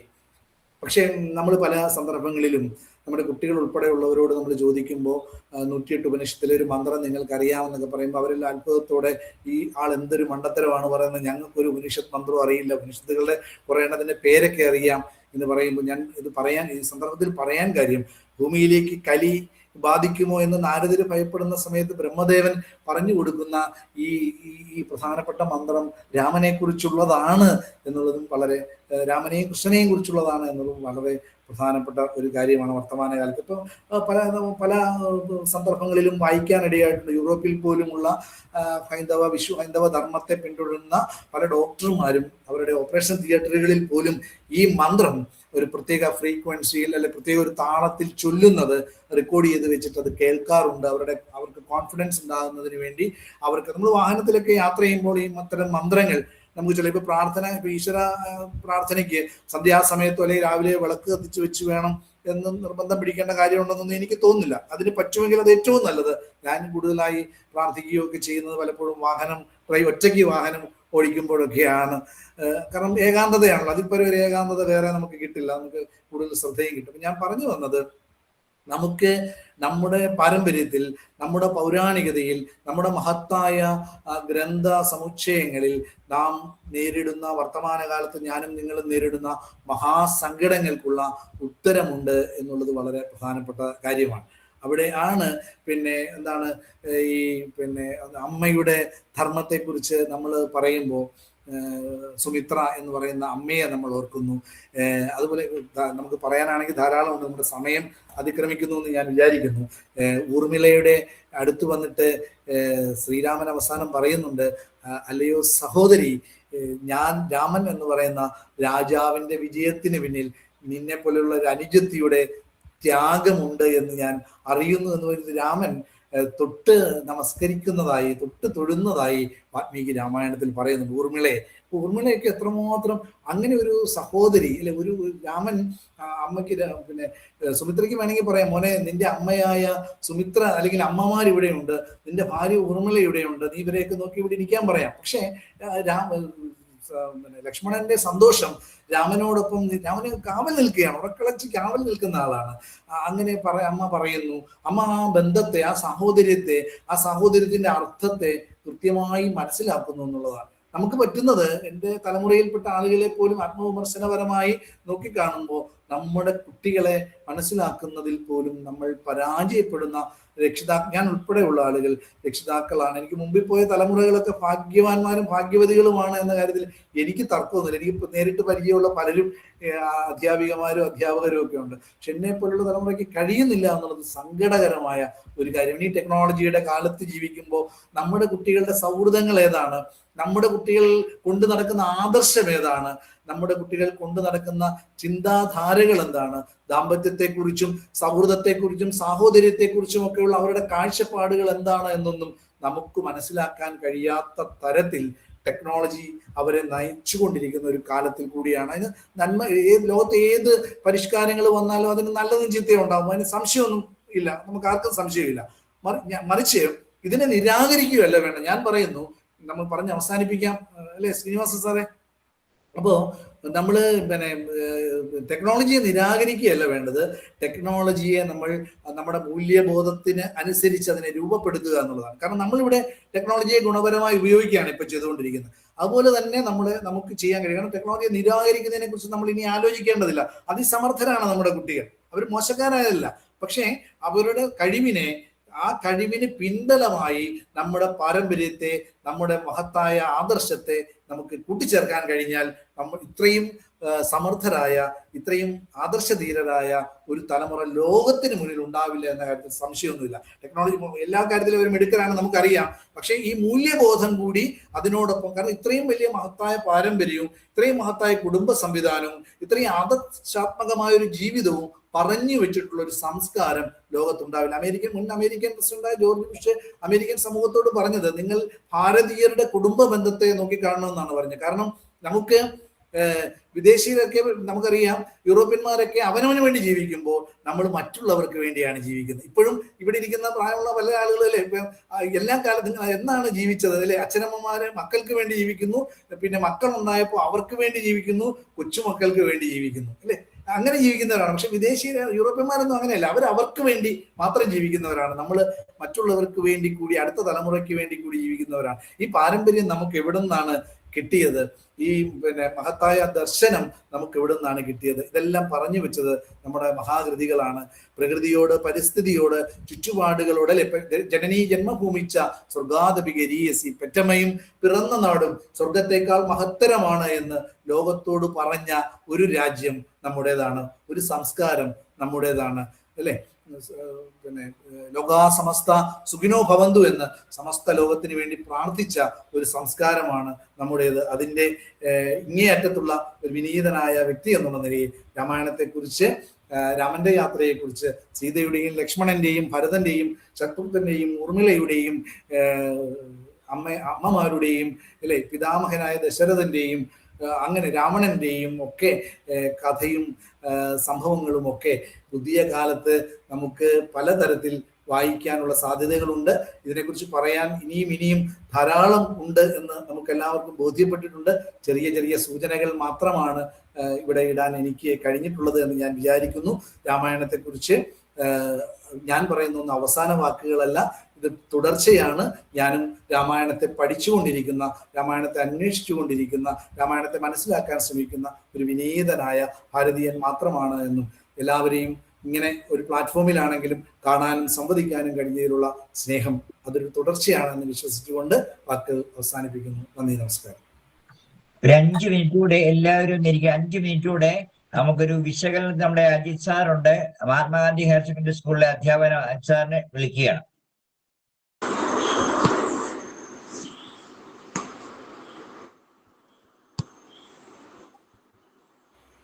രോഹൻ ടീച്ചറിനെയൊക്കെ ഇങ്ങനെ കാണാൻ കഴിഞ്ഞതിൽ വലിയ സന്തോഷമുണ്ട്. പരീക്ഷനാണ് വരുന്നതെന്ന് പറഞ്ഞാൽ അന്ന് മുതൽ കാത്തിരിക്കുന്നതാണ്. നേരത്തെ തന്നെ ഭക്ഷണമൊക്കെ കഴിച്ച് റെഡിയായിരുന്നു. 55 ആകുന്നതിന് മുമ്പ് കയറി. അത് എല്ലാവരും വളരെ താമസിച്ചു. നമ്മൾ ഇച്ചിരി സമയം എടുത്തു. എല്ലാവരും ക്ഷമിക്കണം. ഹരികൃഷ്ണൻ സാറിന്റെ ഈ പ്രഭാഷണത്തെ വിശകലനമായിട്ട് അജിത് സാറേ നമസ്തേ. കൂടെയുണ്ട്, ഞാൻ കേൾക്കുന്നുണ്ടായിരുന്നു, പൂർണ്ണമായിട്ടുണ്ടായിരുന്നു. എല്ലാവർക്കും നമസ്കാരം. എൻ്റെ ഗുരുതുല്യരായ അധ്യാപകര്, Vinod sir, Srinivasan sir, Anil sir, എല്ലാവരെയൊക്കെ ഈ കൂടെ കിട്ടിയതിൽ സന്തോഷം പങ്കുവയ്ക്കുന്നു. ഹരീഷൻ സാറ് ഏതാണ്ട് 1 മണിക്കൂർ കൊണ്ട് നല്ല ഭംഗിയായിട്ട് രാമായണത്തെ അവതരിപ്പിച്ചിട്ടുണ്ട്. ഒരുപക്ഷെ ഇത്രയും മനോഹരമായിട്ട് ആർക്കും മുഷിച്ചിൽ വരാതെ ഇത്രയും നേരം ക്ലാസ് എടുക്കാനായിട്ട് സാധിക്കുക എന്നുള്ളത് വലിയൊരു അനുഗ്രഹമാണ്. സാറിന് പ്രത്യേകം നന്ദി അറിയിക്കുന്നു. പിന്നെ വിശകലനത്തിന് പറയുകയാണെങ്കിൽ സാറ് പറഞ്ഞ എന്തെല്ലാം കാര്യങ്ങളുണ്ട്, മൊത്തം കാര്യങ്ങൾക്കും വിശകലനം വലിയ ബുദ്ധിമുട്ടുള്ളതാണ്. രാമായണത്തെ ഒരു മാസം കൊണ്ട് വായിച്ചു തീർക്കുന്നത് തന്നെ ബുദ്ധിമുട്ടാണ്. അപ്പോൾ 1 മണിക്കൂർ കൊണ്ട് ഇത്രയൊക്കെ എത്തിക്കുക എന്നുള്ളത് വലിയ സന്തോഷമുള്ള കാര്യമാണ്. അദ്ദേഹം പറഞ്ഞ പോലെ പരസ്പര ബഹുമാനവും അതേപോലെ തന്നെ പരസ്പരമുള്ള ഉപദേശങ്ങളും എല്ലാം, അതേപോലെ തന്നെ ത്യാഗങ്ങള്, സഹോദരന്മാരെ പറ്റി പറഞ്ഞത്, പക്ഷി സഹോദരന്മാരും വാനര സഹോദരന്മാരും രാക്ഷസ സഹോദരന്മാരും എല്ലാവരെയും പറ്റി നല്ല വൃത്തിയായിട്ട് കാര്യങ്ങൾ പറഞ്ഞു. അതേപോലെ തന്നെ കുട്ടികൾക്കുള്ള മാതൃത്വത്തെ സംബന്ധിച്ചിട്ട്, കുട്ടികളെ കുറിച്ച്, അവർക്കുള്ള ധാരണകളെ കുറിച്ച്, ഓരോ അമ്മമാരും എങ്ങനെയാണ് അവരവരുടെ മക്കളെ ധരിച്ചിരുന്നത് എന്നതിനെ പറ്റി, അതുപോലെ തന്നെ അവർക്ക് കൊടുക്കുന്ന ഉപദേശങ്ങളെ സംബന്ധിച്ചിട്ട്, സീതയ്ക്ക് പറ്റിയ ഗുരുത്തക്കേടിനെ സംബന്ധിച്ച്, എന്തുകൊണ്ടാണ് സീതയ്ക്ക് അപകടത്തിലേക്ക് പോകേണ്ടി വന്നത്, ഇങ്ങനെ എല്ലാ കാര്യങ്ങളും ശരിക്കും പറഞ്ഞാൽ അവസാന ഹനുമാൻ എങ്ങനെയാണ് ഒരു സൈനികനായി കൂടെ നിന്നത്, എല്ലാ കാര്യങ്ങളും അദ്ദേഹം വളരെ വൃത്തിയായിട്ട് പറഞ്ഞു. ഇന്നത്തെ കാലത്ത് ഇത്രമാത്രം അറിവോടെ ഇത്രയും കാര്യങ്ങൾ പറയാൻ സാധിക്കുക എന്നുള്ളത് വലിയ അനുഗ്രഹമാണ്. ഗുരുക്കന്മാരായ എല്ലാവരെയും തന്നെ കാണാൻ സാധിച്ചതിലും ഗോപാലകൃഷ്ണ സാറൊക്കെ ഉണ്ട്, എല്ലാവരെയും പേരുകൊണ്ട് കാണാൻ സാധിച്ചത് വലിയ സന്തോഷമായിട്ട് കണക്കാക്കുന്നു. ഒപ്പം തന്നെ ഇത്രയും നല്ല രീതിയിൽ മനോഹരമായി ഇത് അവതരിപ്പിച്ച ഹരികൃഷ്ണൻ സാറിനോടും എന്നെ ക്ഷണിച്ച വിനോദ് സാറിനോടും ശ്രീനിവാസൻ സാറിനോടും ഒക്കെ നന്ദിയും രേഖപ്പെടുത്തുന്നു. ഭംഗിയായിട്ട് ഓരോ കാര്യങ്ങളെയും പറഞ്ഞ് കൃത്യമായിട്ട് അത് പറഞ്ഞു തന്നു. പ്രത്യേകിച്ച് ഏറ്റവും പ്രധാനമായിട്ട് പറയേണ്ടത്, ഡിജിറ്റൽ യുഗത്തിൽ ഈ രാമായണത്തിന്റെ പ്രസക്തി കൂടുകയാണ് ചെയ്യേണ്ടത്. കാരണം എന്താണെന്ന് ചോദിച്ചാൽ, ഇന്ന് നമ്മൾ കണ്ടുകൊണ്ടിരിക്കുന്നത് രാമായണത്തിൽ നിന്ന് വളരെ വിചിത്രമായ രീതിയിലുള്ള ഒരു ജീവിതക്രമം പടുത്തുയർത്തുന്ന ഒരു സമൂഹത്തെയാണ്. അപ്പൊ അവർക്ക് അതിനെ നേർവഴിക്ക് കാണിച്ചു കൊടുക്കാനായിട്ട് സഹോദര സ്നേഹം എങ്ങനെ ആയിരിക്കണം, മാതൃസ്നേഹം എങ്ങനെ ആയിരിക്കണം എന്നെല്ലാം കാണിക്കാൻ പറ്റുന്ന മൂല്യവത്തായ ഒരു ഗ്രന്ഥമാണ്, കാലാധിപത്യായ ഒരു ഗ്രന്ഥമാണ് രാമായണം. ദിവസവും വായിക്കാനുള്ള ഭാഗ്യം എനിക്ക് കിട്ടിയിട്ടുണ്ട്. ഞാൻ എല്ലാ ദിവസവും രാമായണം വായിക്കുന്ന ആളാണ്. 365 ദിവസം ഞങ്ങളുടെ വീട്ടിൽ രാമായണം വായിക്കുന്നുണ്ട്. അതിൽ 90% ദിവസങ്ങളും ഞാനാണ് വായിക്കുന്നത്. അതൊരു സന്തോഷമുള്ള കാര്യമാണ്. അതൊരു പാരമ്പര്യമായിട്ട് എനിക്ക് പകർന്നു തന്നതാണ്. അച്ഛനും മുത്തച്ഛനും ഒക്കെ അങ്ങനെ തുടർന്നിരുന്നു, ഞാനത് തുടരുന്നു. എൻ്റെ മകനും ഇവിടെ ഉള്ള സമയത്തൊക്കെ അവനും വായിക്കാറുണ്ട്. അവൻ വരുന്ന ദിവസങ്ങളിലാണെങ്കിൽ ഞാൻ അവനോട് വായിക്കാൻ പറയും. അങ്ങനെ നമ്മളിത് പറഞ്ഞു കൊടുത്താൽ യാതൊരു മോശവും അതിനകത്തില്ലാത്ത ഒരു ഗ്രന്ഥം ഏതെന്ന് ചോദിച്ചാൽ അത് രാമായണമാണ്. എന്നാൽ ഒരുപാട് പഠിക്കാനുള്ള ഗ്രന്ഥം ഏതാണെന്ന് ചോദിച്ചാലും അതും രാമായണമാണ്. ഏതാണ് പഠിക്കേണ്ട? രാഷ്ട്രത്തെ സംബന്ധിച്ചുണ്ട്, സഹോദരന്മാരെ പറ്റിയിട്ടുണ്ട്, മാതൃജനങ്ങളെ പറ്റിയിട്ടുണ്ട്, സുഹൃത്തുക്കളെ സംബന്ധിച്ചുണ്ട്. എല്ലാവരും മനസ്സിലാക്കാൻ സാധിക്കുന്ന ഇത്രയും വിശുദ്ധമായ ഒരു ഗ്രന്ഥത്തിന്റെ വക്താക്കളായിട്ട് നമ്മൾ ജീവിക്കുന്നു എന്നുള്ളത് തന്നെ വലിയ ഭാഗ്യമാണ്. രാമായണ മാസം എന്നുള്ള രീതിയിലല്ലാതെ രാമായണത്തെ നമ്മുടെ ജീവിതത്തിന്റെ ഭാഗമായി സൂക്ഷിക്കാനായിട്ട് വരും തലമുറയെ പഠിപ്പിക്കാൻ എല്ലാവർക്കും സാധിക്കട്ടെ എന്ന് പ്രാർത്ഥിച്ചുകൊണ്ടും, വളരെ ഭംഗിയായി ഇത് അവതരിപ്പിച്ച, ഇങ്ങനെ ഒരു പ്ലാറ്റ്ഫോം ഉണ്ടാക്കിയ ഇതിന്റെ പിന്നിൽ പ്രവർത്തിക്കുന്ന എല്ലാവർക്കും നന്ദി അറിയിച്ചുകൊണ്ടും ഞാൻ എൻ്റെ ഹ്രസ്വമായ ഒരു വീക്ഷണം ഇവിടെ അവസാനിപ്പിക്കുന്നു. വൈകിയ സമയത്ത് എന്നെ ശ്രദ്ധിക്കാൻ കഴിഞ്ഞ എല്ലാവരോടുള്ള നന്ദി ഇതിനോട് അറിയിക്കുന്നു. കാരണം എന്താണെന്ന് വെച്ചാൽ സാധാരണ നന്ദിയൊക്കെ പറയാനോ അല്ലെങ്കിൽ ഒരു അവലോകനത്തിനോ ഒക്കെ പോകുമ്പോൾ പകുതി പേര് ഇറങ്ങി പോകാറാണ് പതിവ്. ഇപ്പോഴും 50 പേരും ഉണ്ട്. 58 പേരോ 59 പേരുണ്ടായിരുന്നു. അത്രയും പേര് ഇത് കേൾക്കാനുണ്ട് എന്നുള്ളത് വളരെ സന്തോഷത്തോടെ അറിയിക്കുന്നു. എല്ലാവർക്കും നന്മ വരട്ടെ. എല്ലാവരെയും ശ്രീരാമചന്ദ്രൻ അനുഗ്രഹിക്കട്ടെ. നന്മ വരട്ടെ പ്രാർത്ഥിച്ചുകൊണ്ട് നിർത്തുന്നു. എല്ലാവർക്കും നന്ദി, നമസ്കാരം. നമുക്ക് അടുത്ത പ്രഭാഷണം വരെ നമുക്ക് ഒരാഴ്ചക്കാലം വിശകലനത്തിനുള്ള സമയമുണ്ട്. നമുക്ക് ഈ നമ്മുടെ ആർട്ടിന്റെ ഗ്രൂപ്പിൽ വിശകലനത്തിന് അഭിപ്രായം പറയാൻ അവസരമുണ്ട്. അതുകൊണ്ട് എല്ലാവരും ധൃതി വെച്ചിരിക്കുന്നതുകൊണ്ട് ക്ഷമിക്കണം. ഒരു വാചകം പറഞ്ഞിട്ട് ആയിക്കോട്ടെ. രോഹൻ ടീച്ചർ, കണ്ണൂർ ആലക്കോട്ട് രോഹൻ ടീച്ചർ ഒരു വാചകം പറയാൻ ക്ഷണിക്കാം. പ്രത്യേകിച്ച് ഹരികൃഷ്ണന്റെ പ്രഭാഷണമായിരുന്നു കൊണ്ട് തന്നെ വളരെ താല്പര്യത്തോടെ ഞാൻ കേൾക്കാൻ നേരത്തെ തയ്യാറായിരുന്നു. നല്ല വിഷയം. ഡിജിറ്റൽ കാലത്തെ രാമായണം എന്ന വിഷയത്തെ ഞാൻ കുറച്ചും കൂടി പ്രതീക്ഷിച്ചു ഹരീഷ്ണ. പിന്നെ വിശകലനങ്ങളെല്ലാം നന്നായിരുന്നു. പിന്നെ എനിക്ക് ശ്രീനിവാസനോടുള്ള ഒരു അഭിപ്രായം, എൻ്റെ ഒരു അഭിപ്രായം, രാമായണത്തെ ഇങ്ങനെ മുഴുവനായിട്ട് എടുത്ത് 1 മണിക്കൂർ കൊണ്ട് പറയാൻ ആർക്കും കൊടുക്കരുത്. അത് വലിയൊരു ഭാരമാണ്.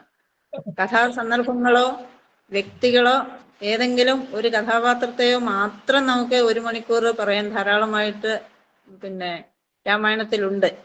അപ്പൊ നമുക്ക് നല്ലൊരു ആഴത്തിലുള്ള പഠനം കിട്ടും. ഹരീഷിനെ അത് സമ്മതിക്കുമെന്നാണ് എനിക്ക് തോന്നുന്നത്, എൻ്റെ അഭിപ്രായത്തെ. പിന്നെ രണ്ടാമത്തെ ഒരു അഭിപ്രായമുള്ളത്, ഡിജിറ്റൽ കാലമാണ്. ഇന്ന് സോഷ്യൽ മീഡിയ എങ്ങനെയാണോ ആ സോഷ്യൽ മീഡിയയിലുള്ള പല കാര്യങ്ങളും അന്നേ പ്രയോഗത്തിൽ വരുത്തിയിരുന്ന കഥാസന്ദർഭങ്ങൾ രാമായണത്തിലുണ്ട്. നമ്മൾ വിശകലനം ചെയ്ത് നോക്കിയാൽ കാണാൻ കഴിയും. അപ്പൊ അങ്ങനെ പഠിച്ചു കഴിഞ്ഞാൽ അത് നമുക്ക് കുട്ടികളിലേക്ക് കൊടുക്കാൻ കഴിയും. കുട്ടികൾ അത് മനസ്സിലാക്കും. അത്തരത്തിൽ അതിനെ വിശകലനം ചെയ്യുകയും ചെയ്യും. ഹനുമാൻ സ്വാമി ലങ്കയിൽ പോകുന്ന ആ സന്ദർഭം മാത്രം എടുത്ത്, വാൽമീകി രാമായണത്തിലാണ് ഞാൻ പറയുന്നത്, അത് മാത്രം എടുത്ത് നോക്കിയാൽ ഈ ഡിജിറ്റൽ കാലത്ത് നമ്മൾ എങ്ങനെയാണ് കാണാതെ പോയ ഒരാളെ കണ്ടെത്താൻ വേണ്ടി ചെയ്യുന്നത്, അതിൻ്റെ പ്രായോഗികത മുഴുവൻ നമുക്ക് അതിനകത്ത് കിട്ടുന്നുണ്ട്. അതുപോലെ തന്നെയാണ് ഓരോ ഭാഗത്തുമുള്ളത്. അതുകൊണ്ട് ഈ ബൃഹത്തായ ഒരു വിഷയം ഒരു ചെറിയ സമയത്തേക്ക് കൊടുക്കാതെ വിഷയങ്ങളെ വിഭജിച്ച് കൊടുക്കുകയാണെങ്കിൽ പറയുന്നവർക്ക് കുറച്ചും കൂടി നന്നായിട്ട് പറയാൻ കഴിയുമെന്നാണ് എൻ്റെ ഒരു എളിയ അഭിപ്രായം. ഹരീഷിനോട് യോജിക്കുമെന്ന് എനിക്ക് തോന്നുന്നു. ഞാൻ എവിടെ പറഞ്ഞു നിർത്തണം, എത്ര പറയണം, എന്ത് പറയണമെന്ന് നമുക്കൊരു പിടി കിട്ടാത്ത ഒരു വിഷമം വരുന്ന സന്ദർഭങ്ങളുണ്ട്. ഹരീഷിനെ പറഞ്ഞു മതിയായിട്ടുണ്ടാവില്ല എന്നാണ് എനിക്ക് തോന്നുന്നത്. ശരി, എല്ലാവർക്കും നന്ദി. എന്നെ ഇത്രയും വൈകിയ വേളയിൽ എൻ്റെ വാക്കുകൾ ഏത് കൃതികളെ സംബന്ധിച്ചിടത്തോളം ഇപ്പൊ നമുക്ക് പലയിടത്തും ഇവിടെ നമുക്ക് ഒരു സ്വാഗതത്തിന് ശേഷം സംസാരിക്കാൻ സമയം കിട്ടി. മറ്റു പല സ്ഥലത്തും ചെല്ലുമ്പോൾ ഈ നമ്മളെ മുഖ്യ പ്രഭാഷകനായിട്ട് വിളിക്കുകയും വലിയൊരു പരമ്പര സംസാരത്തിന് ശേഷമാണ് പലപ്പോഴും നമുക്ക് സംസാരിക്കാൻ പോലും അവസരം കിട്ടുന്നത്. മനസ്സിലായി? ഇവിടെ അങ്ങനെ ഒരു പ്രശ്നം ഉണ്ടായില്ലെങ്കിൽ പോലും ഇത്തരം ടീച്ചർ പറഞ്ഞ പോലെ വലിയ ഗംഭീരമായ ഇപ്പം രാമായണ അല്ലെ രാമായണം ഇപ്പൊ കഴിഞ്ഞ വർഷത്തെ മഹാഭാരത സത്രത്തിൽ ഞാൻ സംസാരിച്ചു. അതിനകത്ത് മഹാഭാരതത്തിന്റെ ഒരു ഭാഗം മാത്രമാണ്, ഇപ്പൊ ഭക്തിയുടെ ജ്ഞാനാമൃതം എന്ന് പറയുന്ന വിഷയത്തിലാണ് സംസാരിച്ചത്. അത് ഞാൻ കേട്ടിരുന്നു. അപ്പൊ എന്ന് പറഞ്ഞ പോലെ നമുക്ക് ചെയ്യാം. പക്ഷെ ഇതൊരു വലിയ തുടക്കം എന്നുള്ള നിലയിൽ ഈ പറഞ്ഞ പോലെ ഇങ്ങനത്തെ ചിന്തകളൊക്കെ വരുന്നത് ഇങ്ങനെ തുടങ്ങിയത് കൊണ്ടാണല്ലോ. ഇങ്ങനൊരു വിഷയം, ഇങ്ങനെ ഒരു പ്ലാറ്റ്ഫോം ഉണ്ടാവുകയും ഇങ്ങനെ അതങ്ങനെ തുടർന്നു പോവുകയും ചെയ്യുന്നത് എന്നെയൊക്കെ സംബന്ധിച്ച് വലിയൊരു അത്ഭുതമാണ്. കാരണം ഇവരൊക്കെ തന്നെ വിനോദ് സാറും പിന്നെ ശ്രീനിവാസൻ സാറും സുരേഷ് സാറും ഒക്കെ സംഘാടകർ എന്നുള്ള നിലയിൽ അവരുടെ ഒരു മികവ് കൊണ്ടാണ് ഇങ്ങനെ ഒരു സംഗതി സംഘടിപ്പിക്കാൻ കഴിഞ്ഞത് എന്നുള്ളത് ഞാൻ മനസ്സിലാക്കുന്നത്. തന്നെ നമുക്കൊന്നും അത്ര ഒരു പ്രാവീണ്യമുള്ള ആളുകളല്ല. തീർച്ചയായും ഇനി വരുന്ന സന്ദർഭങ്ങളിൽ നമുക്ക് രാമായണ മാസം കഴിഞ്ഞാലും രാമായണത്തെ അല്ലെങ്കിൽ നമ്മുടെ പൗരാണികമായ കൃതികളെ കുറിച്ചോ ഒക്കെയുള്ള ഭഗവത്ഗീതയെ കുറിച്ചോ ഹരിനാമകീർത്തനത്തെ കുറിച്ചോ മഹാഭാരതത്തിന്റെ ഏതെങ്കിലുമൊക്കെ ഭാഗങ്ങളെ കുറിച്ചൊക്കെ ടീച്ചർ പറഞ്ഞതുപോലെ വിവിധ വിഷയങ്ങൾ കണ്ടെത്തി എനിക്കൊക്കെ താല്പര്യമാണ്. കാരണം നിങ്ങളെപ്പോലുള്ള ആളുകളുടെ അടുത്ത് സംസാരിക്കുമ്പോൾ ഞാനും കരുതി പഠിച്ചു വരണമല്ലോ. അല്ലാതെ നമുക്കിതൊന്നും അത്യാവശ്യം ക്ലാസ് മുറിയിലോ നമ്മളിരിക്കുന്ന സ്റ്റാഫ് റൂമിലോ ഒന്നും ഇതൊന്നും ആവശ്യമില്ല. അറിയാലോ, പണ്ടത്തേനെക്കാട്ടി മോശമായ സ്ഥലങ്ങളായി അതൊക്കെ മാറുകയും. കേൾക്കുമ്പോ നമുക്കറിയാം പറയാൻ വിട്ടുപോയ ഭാഗങ്ങൾ എവിടെ, പറയാൻ വിട്ടുപോയ ആശയങ്ങൾ ഏതെന്ന് നമുക്ക് കേൾക്കുമ്പോൾ മനസ്സിലാകും. എന്ന് പറഞ്ഞാൽ അതും കൂടി പറയണമെന്നുണ്ടായിരുന്നിരിക്കും, പറയാൻ കഴിഞ്ഞിട്ടില്ല. അങ്ങനെ ലാസ്റ്റാണ് ഈ സമയം എത്രയായെന്ന് ഇത് നോക്കുമ്പോഴാണ് ലാപ്ടോപ്പിലാണ് നമ്മുടെ സമയപരിമിതി കൊണ്ടാണ്. സമയം വെക്കണം നമ്മൾ, അല്ലെങ്കിൽ എന്തൊരു കാര്യം സാറേ കേൾക്കുമ്പോ ഇനിയും പറയാനുണ്ട്, ഇനിയും കേൾക്കാനുണ്ട് എന്ന് തോന്നുന്നത് തന്നെ അതിന്റെ ഒരു നന്മയായിട്ടാണ് ഞാൻ മനസ്സിലാക്കുന്നത്. ഇതുകൊണ്ട് അവസാനിച്ചെങ്കിൽ പിന്നെ ഒന്നുമില്ലല്ലോ. ഇനിയും രാമായണത്തെ കുറിച്ച് ഇനിയും പറയാനുണ്ട് എന്നും രാമായണത്തെ കുറിച്ച് ഇനിയും കേൾക്കാനുണ്ട് എന്നും രാമായണത്തെ കുറിച്ച് ഇതിന് പഠിക്കാനുണ്ട് എന്നും നമുക്ക് എല്ലാവർക്കും തോന്നുന്നത് തന്നെ ആ മഹാകാവ്യത്തെ നമുക്ക് കുറെയെങ്കിലും അന്വേഷിക്കാനും മനസ്സിലാക്കാനും കഴിയുന്നു എന്നുള്ളത് കൊണ്ടാണ്. വഴികൾ അവസാനിക്കുന്നില്ല എന്ന തിരിച്ചറിവ് തന്നെ ഒരു യാത്രികനെ സംബന്ധിച്ച് വളരെ പ്രധാനപ്പെട്ട ഒരു കാര്യമാണ് എന്നുള്ളത് കൂടി നമുക്ക് തിരിച്ചറിയാനുള്ള ഒരു അവസരം കൂടിയാണ്. അപ്പം ഒരു കൃതജ്ഞങ്ങളുടെ സുരേഷ് സാർ എന്നൊരു കൃതജ്ഞങ്ങളെ പറയാം. നമുക്ക് വിശകലനം ഇനിയുള്ള ദിവസങ്ങളിൽ നമ്മുടെ അതിന്റെ ഈ ഗ്രൂപ്പിലെ അടുത്ത പ്രഭാഷണം വരെ എല്ലാവർക്കും എഴുതാം, അഭിപ്രായങ്ങൾ പറയാം. ഹരീഷൻ സാറിന് പ്രത്യേക അഭിനന്ദനങ്ങൾ അറിയിക്കുകയാണ്. സുരേഷ് സാറിനെ കൃതജ്ഞയ്ക്ക് ക്ഷണിക്കുകയാണ്. പ്രിയപ്പെട്ടവരെ, വളരെ ഭംഗിയായ രീതിയിൽ ഹരീഷൻ സാർ അത് അവതരിപ്പിച്ചു ഈ 1 മണിക്കൂർ സമയം കൊണ്ട്. അപ്പൊ അദ്ദേഹത്തിനാണ് ഏറ്റവും കൃതജ്ഞത അർപ്പിക്കേണ്ടത്. എല്ലാവരുടെയും ഈ ആർട്ട് കുടുംബാംഗങ്ങളുടെ മുഴുവൻ പേരിലുമുള്ള കൃതജ്ഞത അദ്ദേഹത്തിന് രേഖപ്പെടുത്താൻ ഞാൻ ഈ സമയം ഉപയോഗിക്കുകയാണ്. അതുപോലെ തന്നെ അജിത് സാറ് വളരെ ഭംഗിയായ രീതിയിൽ അതിനെ വിശകലനം ചെയ്ത് സംസാരിച്ചു. ടോണി ടീച്ചറും ഒക്കെ അഭിപ്രായങ്ങൾ പറഞ്ഞു. വളരെ ഭംഗിയായി. ശരിയാണ്, ഈ 1 മണിക്കൂർ കൊണ്ട് തന്നെ ഇത് പറഞ്ഞു തീർക്കാൻ പ്രയാസമാണ്. കുറച്ച് ഭാഗം തന്നെ എടുത്താണെങ്കിൽ പറ്റും. ഇപ്പൊ ഹരീഷ് സാറ് കുറച്ചുകൂടെ സംസാരിച്ചിട്ടുണ്ട്, പക്ഷേ സമയം ഇത്രയും പോകുന്നതുകൊണ്ടാണ്. അപ്പൊ അതുകൊണ്ട് അതുകൂടെ അടുത്തതിനൊക്കെ ശ്രീനിവാസ സാറ് ശ്രദ്ധിക്കുമെന്ന് വിചാരിക്കുന്നു. ഇത്രയും പേര് ഈ സമയത്ത് ഇത് ശ്രവിക്കാനായി ശ്രമിച്ചതിന് വളരെയധികം നന്ദി. ആർട്ട് കുടുംബാംഗങ്ങൾ ഓരോരുത്തർക്കും പ്രത്യേകം നന്ദി പറഞ്ഞുകൊണ്ട് ഞാൻ എൻ്റെ കൃതജ്ഞത അവസാനം. എല്ലാവർക്കും ഒരു ക്ഷമയുണ്ട്, കുറച്ച് സമയം കൂടെ ഇരിക്കാൻ പറ്റുമായിരുന്നു. നമ്മളെ 9 തൊട്ട് 10 വരെ സമയം വെച്ചാൽ എല്ലാവരും വീട്ടിൽ ഭക്ഷണമൊക്കെ കൊടുത്തതിന് ശേഷം സ്വസ്ഥമായിട്ട് ഇരിക്കുന്ന വിചാരിച്ചു 9 തൊട്ട് സമയം വെച്ചു. പക്ഷേ നമ്മൾ ഈ ഡിജിറ്റൽ യുഗത്തിൽ നമ്മളൊക്കെ തിരക്കിലായതുകൊണ്ടാണ്. അപ്പൊ വിശകലനം ഇനി തുടർന്നുള്ള ദിവസം അടുത്ത പ്രഭാഷണം വരെ നമ്മുടെ ഗ്രൂപ്പിൽ എല്ലാവരും എഴുതിയിടണം വിശദമായിട്ട് ഹരീഷ് സാറിന്റെ പ്രഭാഷണത്തെ കുറിച്ച് എന്നാ ഞാൻ പ്രത്യേകം അറിയിക്കുകയാണ്. അതുപോലെ തുടർന്ന് കൂടുതൽ ആൾക്കാരെ ഈ ലിങ്കിലേക്ക് കടത്തിക്കൊണ്ട് വരണം എന്ന് പ്രത്യേകം അറിയിച്ചുകൊണ്ട് നമ്മുടെ ഇന്നത്തെ ഈ വിചാരസഭ രാമായണ വിചാരസഭ ഇന്നത്തെ പ്രഭാഷണം നടത്തിയ ഹരീഷ് സാറിനെ ഒരിക്കൽ കൂടി ഈ ആർട്ടിന്റെ പേരില് നന്ദി അർപ്പിക്കുന്നു.